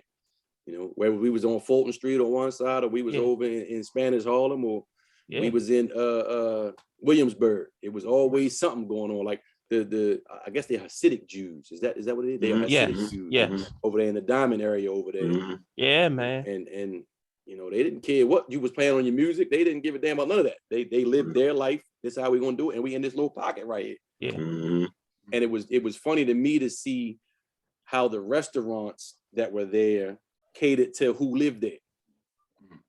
That was real interesting. So you saw all the kosher stuff here, you know, and it wasn't necessarily being owned by them. Right. So that was interesting. You know what I mean? So yeah, it was a lot to it. Yeah, New York City, a beautiful place. If you want something interesting in New York, you take a ride on the subway. Yeah. Just take a ride on the subway. Yeah. And just watch the shit just go on in front of you, man. You'll just be like, And amazement. Yeah, that's crazy, man. All day long. I could do that too. Yeah. Huh? I could do that. I'd be definitely do talking to people and shit, probably, you know. Yeah, you know when you be fuck around Yeah. and get robbed. Yeah. Yeah. Like, I'd be like, man, that's nice, man. Where you get that book from? And in the meantime, they tell me put my hands up. Pretty much. Yeah. Like, I was just reading the book. They ain't even gonna tell you put your hands up. Nah. They just say, give me your Put your shit. hands down. Just give me your shit. Give me the loop. Give me the loop. Yeah, come on up off of that. Yeah. Yeah. God damn. Well, this was all right. Yeah. How often y'all do the podcast? I don't know. Yeah, well, you know, I'm still trying to put everything together. Okay. You know, I'm kind of just doing these little round tables. I'm setting up some interviews. Okay. Well, you're gonna have to keep it to an hour because we be on this bitch to midnight. Yeah, well, see, the round table is different. The round table is a little different. We kind of free fall. But the interviews that I'm setting up, I'm gonna block them, you know, to an hour. Oh yeah. Then I'm gonna record them. I'm not gonna do them live. I'm gonna record them, right, and then post them, and then, you know, do it. So I'm setting up a couple joints that's real y'all nice. got that professional Zoom account. Your shit don't cut off at the 60 minutes. Nah. Oh, y'all got that real shit. Okay. Yo, y'all really do got the bootleg Zoom. Oh my god. Wow. Yeah. So no, I started rocking with StreamYard. Oh yeah, StreamYard nice, man. I like that one. StreamYard's nice. Yeah. Nah, it gives you a better image quality on the record. I think gives you a better image quality on the recording. I don't know. I think my image quality looks pretty good now. That's because you on that $200,000 computer screen. Yeah, well. And he got the light. You see the light going on in there, little light skin shit. Then he put a yellow hat on to further emphasize how light his ass is. Put the little black ass dog in the corner for comparison. Let y'all know I'm really this motherfucking light shit. Yo, standard 8 count. That's fucking below the belt.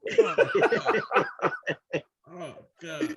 I know one thing. He got black and white photos. All that shit to make the color stand out on him. Yeah, that's what he doing, yo. I CBI, but I'm telling you. Yeah, I'm gonna have to get an interior decorator in my studio, man. My shit, just call Cheese, yo. He just got the egg. Yo, he just got the eggshell white in the back. Yeah, you know what I mean? I hope no goddamn critters be crawling behind me and shit. And the Oyster Bay white in the back. Oyster Bay and the lamp from IKEA. That's all he needs. Hey. Oh my god. Nah, shit. I need a little ambiance in this motherfucker. Y'all killing it. Get a little color game. Damn, Malcolm and he got CB got Malcolm in the back too. You know, both of y'all got Malcolm in the back. Yeah. Muhammad, you know. Yeah, but he got Malcolm with that. B.O. Yeah. I wasn't about to say his whole name in the same sentence as Malcolm. B.O. Right. B.O. He's just a B.O. with Malcolm. I just got the damn junkie man kid. I need to keep this motherfucker up. You know, you need to adjust that camera so that we just see Malcolm. Damn. Come on, CB, don't do that, TV. Come on, man. You brought up B.O. I know, man. Zoom in on him, man. That's all you got to do. Zoom the camera in a little bit. Zoom in. I know, man. This is a politics By the way, zone. Yeah. Politic free. There you go. Yeah. No, that's cool, man. It's been great, man. Oh yeah. I definitely appreciate y'all for coming. You know what I'm saying? I thanks for having me, except for that yellow hat. Yeah, everything else was great. You know. Yeah. So the bitch on backwards too, CB. You see that shit? I know. Pretty We all got CB like his backwards too. On. Yeah. We all got different things going on. So, you know, it was kind of today I said, you know what, I'm gonna do one today. Mm-hmm. Let me reach out. Luckily, I ain't had practice today, finally.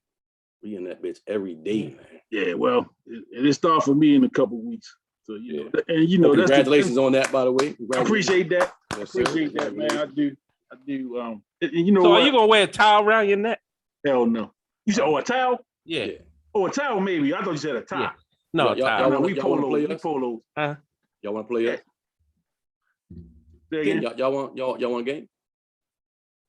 Do we want a game? Yeah. With y'all? Yeah. Nah. All right, oh man, do it, man. That'd be great, man. Nah. That'd be great. See barometer where you at. Just let me know when you're ready. Yeah, just let me know when you're ready. I know where we at. Right. So when you're ready, just let me know. Hit me up. Because I don't have the executive authority to set that game up. Okay. Oh, okay. I'm gonna just go with that. I hate so y'all get about 5 additional games outside of conference. apparently our schedule is set. Okay. So, you know, I got the copy. I'm gonna send it. Make sure y'all get a copy of Okay. it. Yeah. But apparently our schedule was set because your guy Kevin reached out to me. Yeah. So we did talk. I did forward his information to Coach. Shout out to Light Skin Yo. Light Skin Yo. Talking motherfucker there, boy. Don't have him come. And then what's the name over at Overly reached out to me too. Okay. Well, Watts. Yeah. Yeah, he reached out to me. But I told him like I don't have no control over the games. I just forward everything to the coach. So we may do like a scrimmage. You know what I'm saying, with one of the two of them. I don't know how it's gonna work out. So you know, we crank up on the 15th. Okay. Which is what, 2 weeks? Right. 2 weeks cool, from now. man. That's cool, man. We've been having open gym pretty much since like late July. Right. So you know, so we see some. You see what you got, right? We got a lot of kids that play football who haven't been in the gym, and the football team is doing real well. Right. They undefeated right now. They ranked in the top 10. They were supposed to play today. Of course, they got washed out because of the weather. So they play tomorrow. I'm expecting a big win tomorrow. That's for Tapsico. They should run the floor with them. That's the last one, right? That's the last regular season playoffs, right? Yeah. Oh, that's cool, so man. They should get that. They should have finished the regular season 9-0. And then you host the first 2 playoff games. Yeah. Right. So yeah. They are expecting them to make a deep run. So I'm not really familiar with the football layout. So I don't know, you know, who's in that conference, none of that. Right. So I wouldn't be able to say, but right. You know, I'm back in the building. Well, back on the staff. Something I thought would have never happened. Right. You know what I'm saying? From our experience being there, I'd never thought I'd have went back to do nothing other than to be a spectator at something. Yeah, I feel you. And I rarely did that. And it was only about the kids at that point. You know what I'm saying? I have a relationship with a lot of the kids that play, but so you know, to be back in the building, coaching at the school that I graduated from a few years ago. Is a couple years ago. You know what I'm saying? And representing them, representing them on the court. You know, what'd you say, Brooks? I said you're still applying for your driver's license, right? Correct. Yeah, I'm trying to get this thing. I'm trying. It's tough. It's tough, man. These driving rules are tough. Yeah. But yeah, you know, just being back, man, is a big thing. We got some kids that's gonna do some stuff. Okay. You know, I'm excited. I'm excited about it. I just want to see the process, really see how this, you know, the politics of high school basketball, of course. Oh, yeah. The basketball stuff is the easy part for me. I ain't worried about that. It's just the political stuff and kind of understanding how stuff goes. Right. You know, that part of it is what I'm anxious to see how it's going to go. That's going to be the biggest learning curve. Yeah.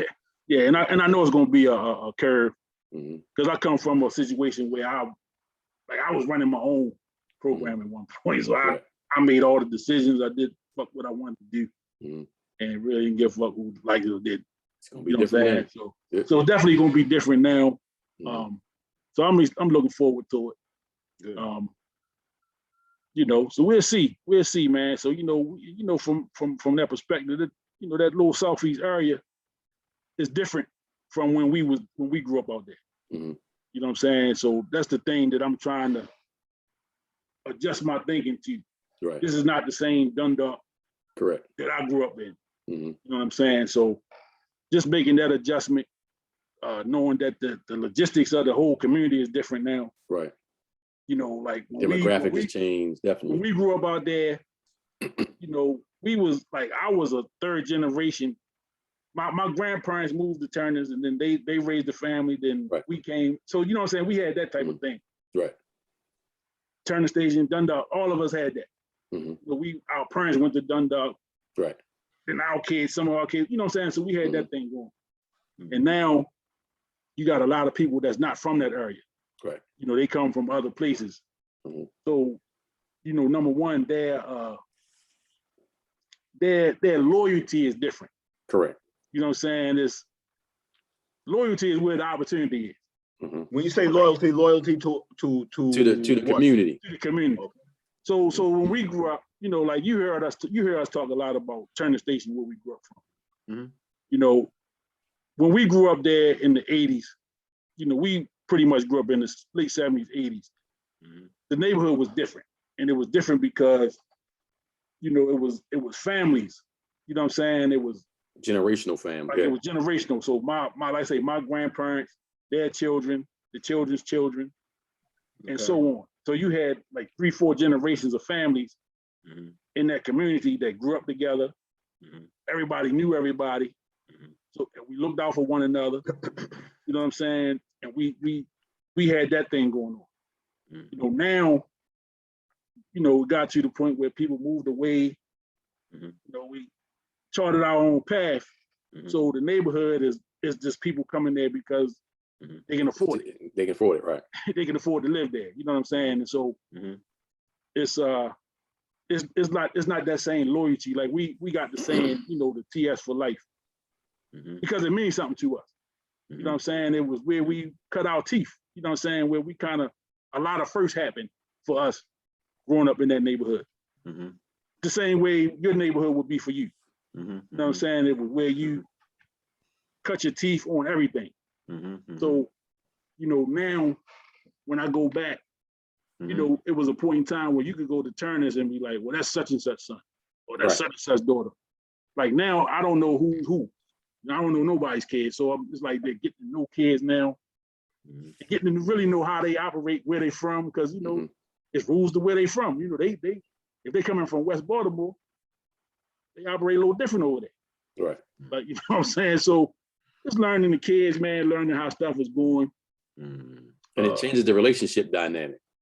You know, so if I'm coaching Cheese's nephew, like, Shorty, you can't get away with nothing on me because I'm gonna call your uncle. Call your uncle, exactly. I mean, your uncle gonna vouch for me, and I'm gonna be able to give you the business. Exactly. Now, it's a whole different dynamic now. Dean called it the village, and that's exactly what it was. You know, it was the village, because I couldn't go down. I couldn't go 3-4 blocks from my house acting a fool. Right. And somebody's gonna call you out. Get back home and they already know. Somebody didn't call like, yo, Kenny down here doing this. He out here cussing. You know what I'm saying? Yeah. So it was that type of vibe growing up. You know what I'm saying? We had that type of thing. It just was a different type of neighborhood. You don't appreciate it when you're in it. You know, when you kind of get take it for granted. Yeah, you take it for granted because this is what it is. But once you get removed from it and you kind of can look back, you're like, damn, you know, we had it pretty good. Let me ask you this. Did the complexion of the community change any over the years? Okay. When we was there, it was all black. Yeah. And today it's not. No. It's still majority. It's still majority, right? But it's definitely not like it was. Right. But, you know, but and that's because it's affordable. Right. You know what I'm saying? It's affordable. And Section 8 now has become so now some of those families that own the houses that don't want to live there for whatever reason are now renting the houses out, and Section 8 pay the most money. Right. You mean so then you get whatever they send you, kind of thing. And then granted, everybody ain't Section 8. I'm not trying to put it that way, but that opened it up. That opened the community up to who could afford to get there. Yeah. You know? Where before, like Cheese's grandfather left it to the next one, and then on and on and on. It was a generational thing. You know, like you knew I was gonna live in this house. Kenny knew he was gonna live in that house. You know, that's just how it was. Yeah, yeah, and it's a definite, because I'm gonna have some stuff on Turner Station too. You know, basketball related, of course, but it's gonna be a tie-in to the neighborhood, and I'm working on something with that. Maybe we should take it on the road. Take it there. Just make sure a squirrel in the conversation. That's all I want to know. Yeah. Maybe we should take the show down there. Yo, I'm telling you, we can do this shit all night. So squirrel, we're gonna talk about squirrel right quick. So this is a guy that I basically grew up with. This guy from elementary school. He was a couple years older than me, but we spent a lot of time together in them early years. You know, he was a baseball player. You know, we played baseball together. We would electric football. We would have leagues, me, him, his cousin Walt, JP, you know, Jimmy. You know, we had, so it was like, so I didn't get the benefit to see him play in high school because he was a senior when I was a freshman. So I may have seen him once or twice my freshman year. But I would hear about him. I would hear these things about how tough he was. I know he was quick. He always been quick. Mm-hmm. He had them cat-like reflexes. And funny story, a guy that I went to college with, he went to Randallstown. And we talking one day, he found out I went to Dundalk from Turner's, whatever. And he said, yeah, man, y'all had this dude named Squirrel, man. He Number 24. Talking about he was like a thug or something. I said, what? But y'all know how he used to carry it. Squirrel kept a bald head. Before it was stylish. Yeah, in the 80s, you know what I'm saying? Yeah. He was bald head. Squirrel had a bald head when he was 5 years old. Yeah. But you know what I'm saying? So on the court, and he dark, super dark. So a brother, he dark skinned, he got a bald head on the basketball and could play. People that don't know him gonna say him like, he's something that he wasn't. Right. And that's something that they did it with the Georgetown guys. They trying to paint them as thugs. Stereotype. These guys is hoopers. They ain't no Right. fucking thugs. I mean, they got some thug shit with them. Because it's just the community from where they from. Just aggressiveness, yeah. Yeah, but that's not who they are. You know what I'm saying? So it was funny to hear him talk about Squirrel that way. This is a guy I've known fucking all my life. And he's nothing like that. Not even close. You know what I'm saying? But so you got to see him a little bit. You Shout out to Squirrel. He was at my freshman and sophomore year. Yeah, so give me a little Squirrel, give me a little. So now, granted, we're talking to a New Yorker who they had a little bit of everybody up there, So the toughest guards y'all had who reached whatever level, Squirrel could have played with them. Not better than anybody, but he would hold his own on the court. And he had the kind of game that if he had to lead, he would lead. If he had to be the Robin, he would be the Robin. But he wasn't going to be a quiet Robin. He was going to be a productive Robin. And then on the defensive end, he'd steal your goddamn lunch. You could be eating the sandwich, he's gonna steal. He just had that natural instinct, that knew where to put his hand at the right time, make the fake at you and then come back 2 seconds later and get it. His talent was ridiculous. Yeah. It was some ball players that came through there. Yep, for sure. And him and Eric McDuffie were the top growing up that I got to see on the court. It's like, yeah, okay, this is for real. Yeah. The negative was we just didn't play against anybody we're talking about. Right. So they don't get the Baltimore credit. You know what I mean? Like you guys, because New York is so big, y'all will go over and have to play over, Christ the King or Memorial or this one or that one, And it was a big deal that the Bronx, the top dog in the Bronx was playing the top dog in Brooklyn. But that was still just New York, Yeah. Here they separated us by county versus city. You didn't get to play the city schools until it was playoff championship time. And you had never faced that kind of competition before. So that wasn't even the case when we was in school because the city was in their own thing. Right. Yeah, they wasn't even in the state when we was in high school. They Right. had the MSA. You're right. I mean, so it's just. So what happened to this cat, Squirrel? What happened to him? He went in the military. Right. He chose that route. He went to military. And his passion was still baseball.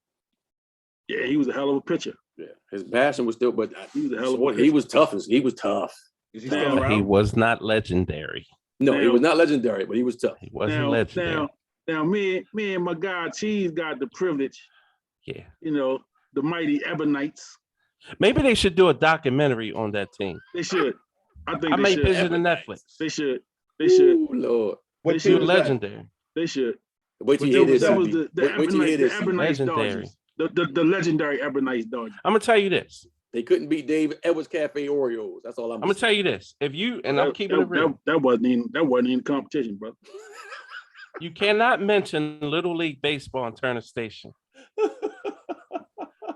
Number one, not mentioning the Ebonites Dodgers and not putting me on the Mount Rushmore of the Little League players that ever come. It's a true story. Yeah. I'm telling you. Yeah. Cheese was that guy. Cheese was that guy. Cheese was the guy. That, it was like, you remember the commercial? Yeah. He's up. Yeah. He's up. People gonna hate. I got a few of my best friends. They gonna hate. Cheese wasn't shit. Cheese wasn't this. Nah. But see, they cried night. Still thinking about that. CB, all I'm gonna say is Edwards Cafe Oreos. That's all I'm gonna say about that. There's no competition. Oh my god. No competition. Who? We had a lot of fun though. Who? Yeah, y'all might have fun, but it wasn't no competition. Yeah. We was getting them up out of there. Yeah. And the big matchup I'm sure it was a championship on the line because they hyped this shit up. It was the Dodgers against whatever team Squirrel and them were. Yeah. And Squirrel was pitching. and we got the dub. We got the dub. I tell you what, there's a pitch Squirrel might have thrown to me. And if you go out behind the pavilion in the water, it might be out there. Oh man. True story. Man. It's still flying. Yeah. It's a damn shame. Hey man, see me, listen, we can do this shit all night.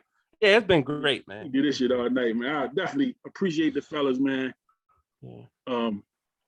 This is really like sitting in the barbershop. That's it. And that's the vibe I'm trying to get with the round table. Mm-hmm. You know what I'm saying? That barbershop vibe, that just chopping it up. We telling stories, we, telling little lies, you know what I mean? You know what I mean? I got one story that I want to, if we ended it, I'm gonna end with. So going to college in Tennessee, being an asshole out the city, couldn't adjust with the white folks. Yeah, that's just what it was. I got to come back home now and regroup. So my best friend, bottom left of my screen, I don't know where he had on your screen, the motherfucker with the yellow hat on, bright ass yellow hat on. Right. He said, "Come on, man, let's go to junior college and get our shit back together, and then you get back on the path and go where you need to go." So we sitting in the damn locker room, junior college, CCBC. We in there. And the coach is going around the room, giving everybody their assignments and telling everybody what their role going to be and all this other bullshit. So the coach say, "Well, Robert, you're going to do X, Y, Z, blah, blah, blah, blah." So I'm sitting there, and I done known this man at this time, a decade. So I'm looking around the room, all different faces. He's the coach that he talking, and I'm just, So hey, hold on. Yo, who's Robert? Didn't know the motherfucker's name was Robert. Known him a whole decade. His name was Cheese from the day I met him. His mama called him Cheese. Who the hell is Robert? Yo, hold on. Yeah. Who's Robert, yo? Yeah. Oh my goodness. That was life in Turner Station, yo. That's what it was. Yeah. Yeah. You didn't know nobody. If you had a nickname, that's what they knew you by. It's crazy. I knew Kenny since birth. And for a long time, till I was about 10, 11, I always thought it was just Kenny Monday. Kenny Monday, right. Kenny Monday. Because his grandfather, I knew his grandfather was an OG, you know what I mean? So it was Monday's Cleaners. Yeah. He was Kenny Monday to me. Yeah. Actually, that was my name. It was? Was it really? Yeah, that was my name in the beginning. Okay. I didn't know that, man. It didn't change till I got to sixth grade. Oh, okay. Okay. Yeah, it changed in sixth grade. But I was Monday for the first 11 years. So I was right. I met you after the and you were still Kenny Monday. Yeah. But that's probably because everybody called me that. Right. Nah, I knew the dude from coming out of City Hospital. I ain't know. I just saw Kenny Monday. Yeah. But that was the community. His grandfather had a dry cleaners and had a van that would go door to door and collect your cleaning. Yep. Take it, get it clean, and then bring it back. Yep. And it was on the strength of reputation. You ain't had different kind of life then. Nobody worried about how much you paid them. You could owe them and come back next time. Different kind of life, man. And Kenny used to get tired of coming to my house. Your mom gonna pay this week. Nah, bro. Mr. Monday gave Mr. Monday gave two of my uncle's jobs, man. You know. Yeah, Tracy and kids. Yeah, you figure kids 12, 13 years old getting a little. He put a little money, kids' pocket. Yeah. It was little money for sure. Yeah. Hey, it was still money. You know what I mean? I joked them about that. Yeah. At the 50th wedding anniversary, I got my little dig in. Little jag in. Yeah. I took the microphone. I was in my little Dave Chappelle moment. You know what I mean? Let me throw this jab in right quick. It definitely one of the OGs in the neighborhood, though. No doubt. Yeah. So look, the pandemic hopefully be over. So next spring, when they had the parade, we're gonna have to bring Brooks out there so he can get a little taste. Let him see what's happening. We gotta meet with Brooks in the next few weeks. We gotta go. We definitely gonna do that. Dinner. Yeah, we definitely gonna do that. But we owe Brooks that with the Turner Station vibe. You know what I mean? We gotta give him a little taste of that. Give him a taste of that so he can see what's going on. See what it is. Yeah. You know what I'm saying? And then we're gonna have to take a road trip up to the Bronx. Yes, sir. So he can run us around his stomping ground. Yes, sir. So yes, sir. So let's I'm take looking forward to that. Let's take the trip up there to the Bronx. No doubt. And time it around when the Wizards up there playing. so that we can go. I wouldn't mind seeing the to Knicks MSG. play. I've never seen the Knicks play. Are you serious? I've You never saw the Knicks play. I've never seen them at the Garden play. Oh, Never. that's bad. I get you some tickets for that, my man. We gotta do IQ that. on the CB, team. you down with that, man? Yeah, Yeah, I can Absolutely, get some man. tickets. We can definitely get tickets. That's easy. yeah, You know man. Rod Strickland from the Bronx. Ross, Yeah, that's yo, my dude. That's my you dude. crazy nice, Yo, man. Come yo, on, man. man. Yeah. You He's talk actually gonna about be a on my point guard. podcast. Yeah. Huh? Oh Yeah, man. he could be on my podcast. Mhm. Yeah. Yeah. Yeah, Strickland was tough. Oh, Yeah, nice, I was man. disappointed because he wasn't he on Calipari's staff Yeah, he for a was. while. Yep. Yeah. Yep. He got in trouble. Mhm. I think it was like a DUI or something like that. Yeah. Yeah, Yeah. but They man, talk I've always about- respected him as a player, man. Correct. You know, he From was high a school. he Right. was a below the rim guy. Yeah, But they But talk about this understood. dude. This dude's layup package was ridiculous. Correct. yeah. You know Yo, what I'm big, saying? hey, yo, we got another OG on the line. Big Kenny Rice on here, man. Kenny Bright. Oh shit. Oh yeah. Oh, That's speaking my of that's that, my look, next door neighbor I tell there. you what, my man Kenny, you could be in a bad mood, man. Kenny, I said, Kenny, where them trophies we won in the summer league? I got them trophies, nigga. I ain't giving you shit. Yo, I said, I was just asking, OG. That's what he said, man. Right. I got them trophies. You know how Kenny talk. Good. The fuck you gonna do about it? Right. Man. I got them trophies. Goddamn. Crazy, man. Word up. Yeah, I'm Yeah. definitely down for a road trip. Yeah, man. Yeah, so this was good, man. We the overtime, I ain't even tripping on the overtime, man. It worked out. Yeah. Yeah. You know, we flowed the whole time. You know what I'm Mhm. saying? Wasn't no, you know, we got it in, you know, Charles CB took the jabs all night, you know what I mean? Yeah. Thing and roll, you know. My man Cheese took the jab. Him and Charles Yeah. had something going on with it. Yeah. And Charles had the knife in his back. Yeah. Bright ass yellow hat. Oh my goodness. That's Unbelievable. that's only because I miss him, yo. That's all. Yeah, that's it. I miss So him. Hey, love. you know how it is, how we grew up, man. CB too, man. You guys had Teflon and laugh and keep it moving, man. No Yeah, doubt, man. no That's doubt. what made it nice, man. That's it. That's what Yeah, made yeah. it nice. That's it, man. And that's why I reach out to y'all, you know what I'm saying? I you know, I'm starting this thing out. I gotta go to the will, man. I'm like, you gotta go get your heavy hitters. Mm. You know, you gotta get your heavy hitters, man. So, you know, What's up, I say man? me and Cheese go back damn near to the crib, to the crib. You know what I'm saying? To the what they call it, the bassinets. Yeah, To the yeah. damn Man, they was cradle. pushing strollers around Chestnut Court. No Right. doubt, Man. man. No doubt. You know, Charles, I done woke Charles up on a mini Saturday morning trying Yeah. to get his cleaning and shit. You know what I There mean? you go. Damn, I can't. I want By the way, I want to give a shout out to. to Kenny's aunt who I had a crush on, and when we used to go to church. Oh man, Yeah. you nasty motherfucker, you. Man. Without 5, 6, 7, 8, 9, 10 years. Oh, you nasty. I just say, hey, Miss Beverly. Yo, it's unbelievable. She probably knew. She's Why so this little beautiful. boy coming up to She's me so all the beautiful. time? You know this is recorded, right? I know. Hey, Cheese, you got CB's email? Yeah, I got CB email. All right, I'm sending you an email. I'm emailing you a picture. We're talking about you, Kenny. I'm emailing you a picture right now. I want you to Uh-oh, email it shit. to CB so he can see it. Oh shit. I was holding it up, but y'all can't see it. Hold on, try to hold it up again. Can y'all see? I just get glare on my side. I got glare too. Yeah. Can't really see it too much. Oh, What that's you got? A down- Netgear phone? What is that? My friend, I got the three joints on the back of my joint. I got too much light Yo. in here. What the problem is? Yo, the phone busy in this house where you use the internet on. Dial up joint. That guy, Man, it just look check like- your email, man. That's all you got to do. Is Check that- your is that email. from down Fleming? Shit. That's from down Fleming. Yes, Oh, sir. my God. Now, what was the picture? Oh, probably when you're going for the rebound. Is that the one? No, this is the when we're doing jump ball, and they thought Kenny hadn't jumped No, yet. inbox it to CB. Hey, Hey, Charles, how I'm gonna do that? send it to Hey. his Facebook inbox. Oh, I seen that. Yeah, I can do that. Hold on, let me see. No doubt. So, All right, hold on. Yeah. who jumped center when we was in high school? When we played together? Well, the 1 year Blue did. Well, when me and you was on the team together. Then Your you senior did. year, my junior year. You did. You did. No. Yo, I did then. Yeah. You did. I had a little Shout- bounce. I I Shout out to Blue. I knew what Shout my out to limitations Blue, too. was. I was gonna get you some rebounds though. Right. I was gonna get you some rebounds. I'll get you some layups. CB, we friends on here. You should Yo, be. damn, bro, you don't like me? God damn, yo. What you Charles mad? Brooks. Brooks Blackboard. Let me see. Here we go. We got 6 mutual friends. Yeah, that's you. Yes, sir. Okay. Yeah. All right. Now, come on, man. I don't even know how to work Facebook no more. Yeah, I haven't been on. Here we go. Message. Bang. I got it. Bang. Photo. I gotta go. Always hold back to. Send me that. Listen. Send it to my inbox. All right. I'm gonna see if I can post it right. Put it up in here right quick. Okay. I ain't scared. No, just a regular picture. I think.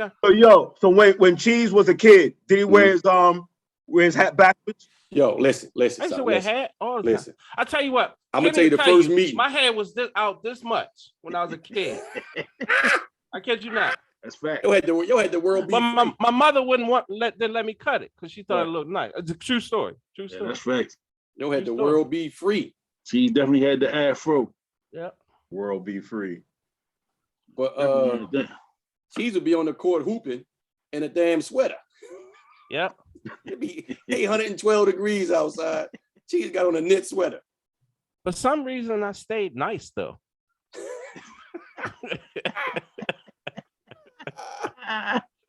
It's true story. That's too funny. Yeah, true story. Ken got on a red shirt. Yeah, Kenny with the red shirt on. Yeah, I can see it. Yeah. You don't down look there like somewhere. jumping. Yeah, he down there somewhere. You know, yeah. You know. He almost didn't make the picture. If you see the other guy in the red shorts look like Denzel, that's me. Yeah. Yeah, we used to have so much fun down there, yo. That shit was legendary. That was legendary. Them games down there was legendary. Oh, man, we had some fun, man. Yeah, it was good times, man. See if you got it, Kenny. I think it went through. You sent it to my inbox? Yeah. So what you guys think? I'm thinking January, try to go to the Knicks game. What you thinking? If it's a weekend, I can go. You know, our schedule crazy. What you think, CB? 51 games. Check and see. I check the schedule. Yeah, if it's a weekend, I'm down to go. Yeah, man, that'd be great, man. You said y'all got 51 games this year? We played 51 last year. We'll play 28 or so.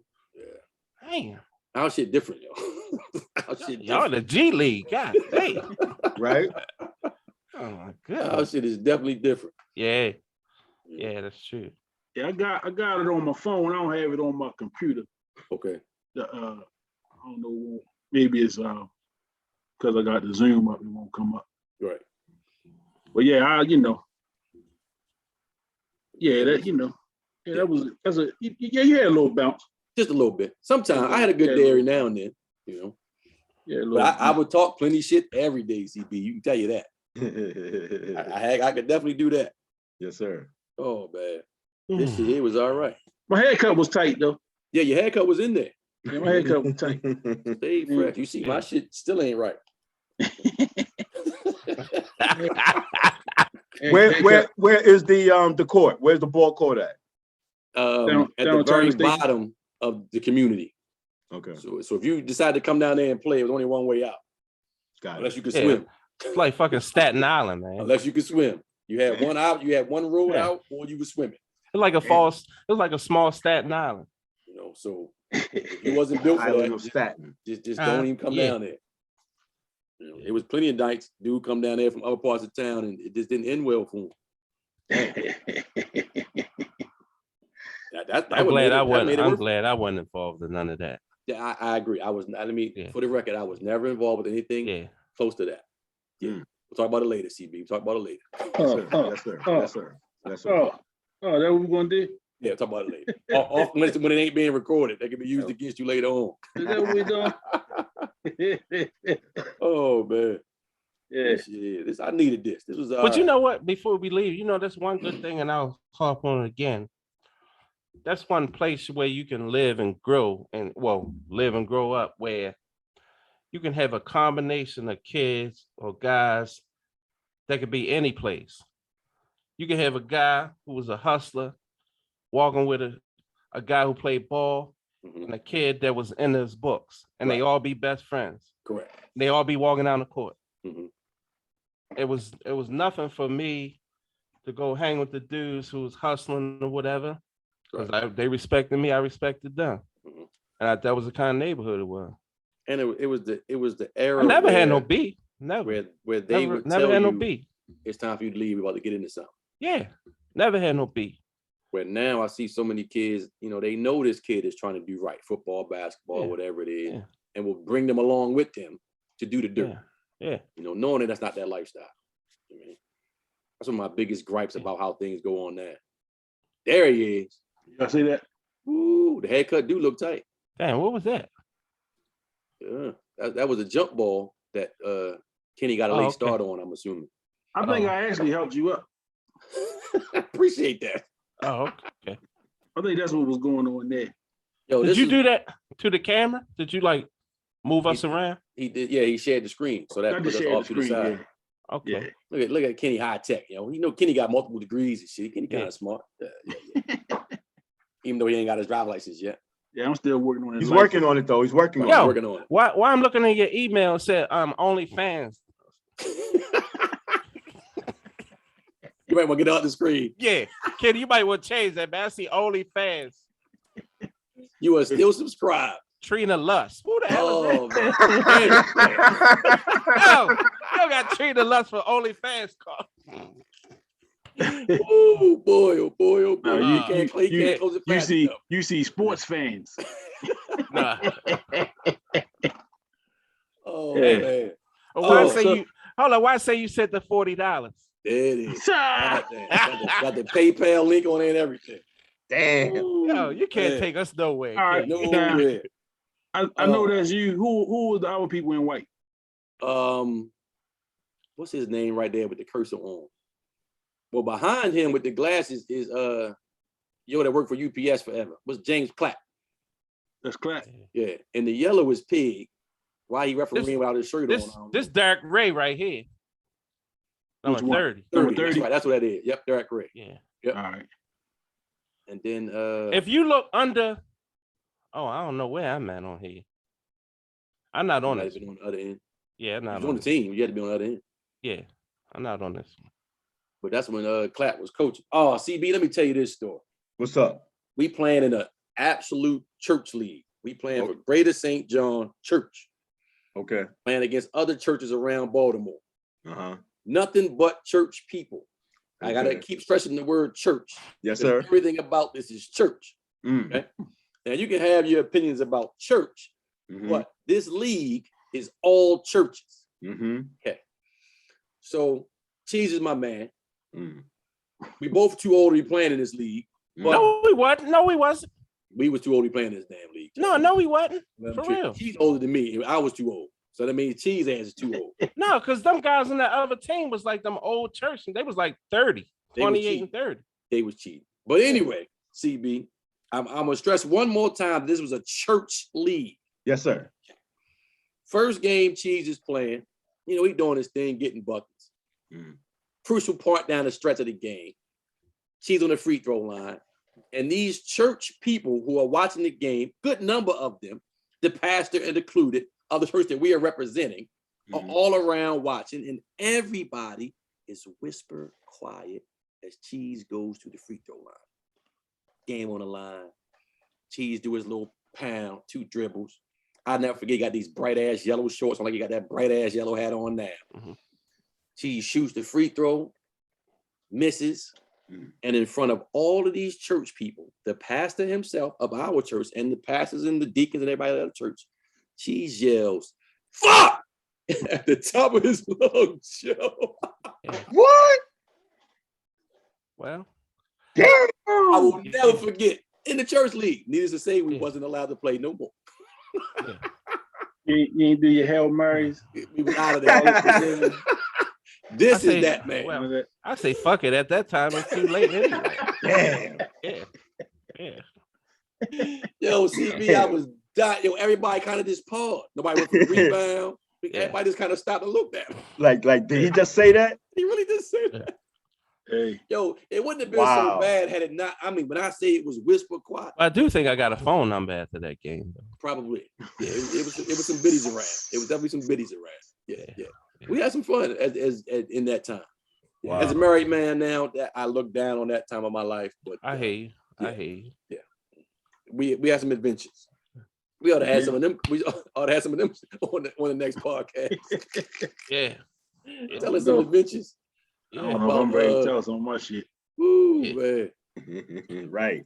Keep my shit under wraps. Oh, Right. Yeah. man. Hell yeah. I got some stories I can tell you. Trust, especially about that dude with the yellow hat on. No, man. No, man. See, this is the fuck happened to Sammy the Bull. He started talking too fucking much. See? Oh, man. We had a restaurant out East Point called Come on, King's dog. Court. Oh, I can't tell that? All right, Come my on, bad. dog. Yeah, man. God dang. CB, wait till we get together in person, CB. I got stories to tell, CB. Oh man. Oh, boy. Yeah, you can do it boy, for the boy. CB though. Yeah, all right. Okay, we'll tell it. CB, my dog. You can do it for me. Ooh, man. Kings, just keep in mind, King's Court. Because at this point, I'm 52. Mhm. So I got to what I portray on Facebook is how I gotta live. So people think she's a nice guy here, teddy bear. I want to keep it that way. Yeah, no image tarnishing. Yeah, no. Oh man. But CB, we hang out for one weekend, you can look at it completely different. Yeah. Just the same motherfucker right here. Yeah, like that yellow hat wearing motherfucker, that's him. Hey, Kenny, can you end this shit? Oh man. Hey, geez, they got too much on your ass. I know, man. right? Ooh, I know, right? Running, dude. I'm Oh gonna get my my God. sunglasses, man. Hey, cheese, you're gonna have to pay him more to keep quiet, man. I You know, ain't paying right? him enough, man. I know, right? Something. You gotta add a couple of zeros to that check, I man. know, right? Yeah. I'm gonna have to put a filter on my screen so this bright yellow don't keep messing up my camera and shit. Right. So fellas, maybe next Friday, we might get round table it again. Try to get a couple more people in. Mm-hmm. Can I make one suggestion? Absolutely. All right, hold on. Let me. So I don't want you to have Put it no in the wrong suggestion information. box. No, I want you to hear my suggestion. Goddamn it. I would like to know. Can we get the text prior to 7:44 that we going live in 16 minutes? Oh no, we got the text 12 o'clock today. Oh, so I was a late addition. Oh Yeah, shit. yeah. That was an afterthought. Hey, Kenny, he ran out of mobile minutes. I don't know what the hell happened. Hey, My shit just came through. I was in the no-fly zone. I think Cheese got the knife in his hand now, buddy. Yeah, that's how he do it, man. That's how he do No, it. Light skin, Joe. Light he skin. got the text already delayed.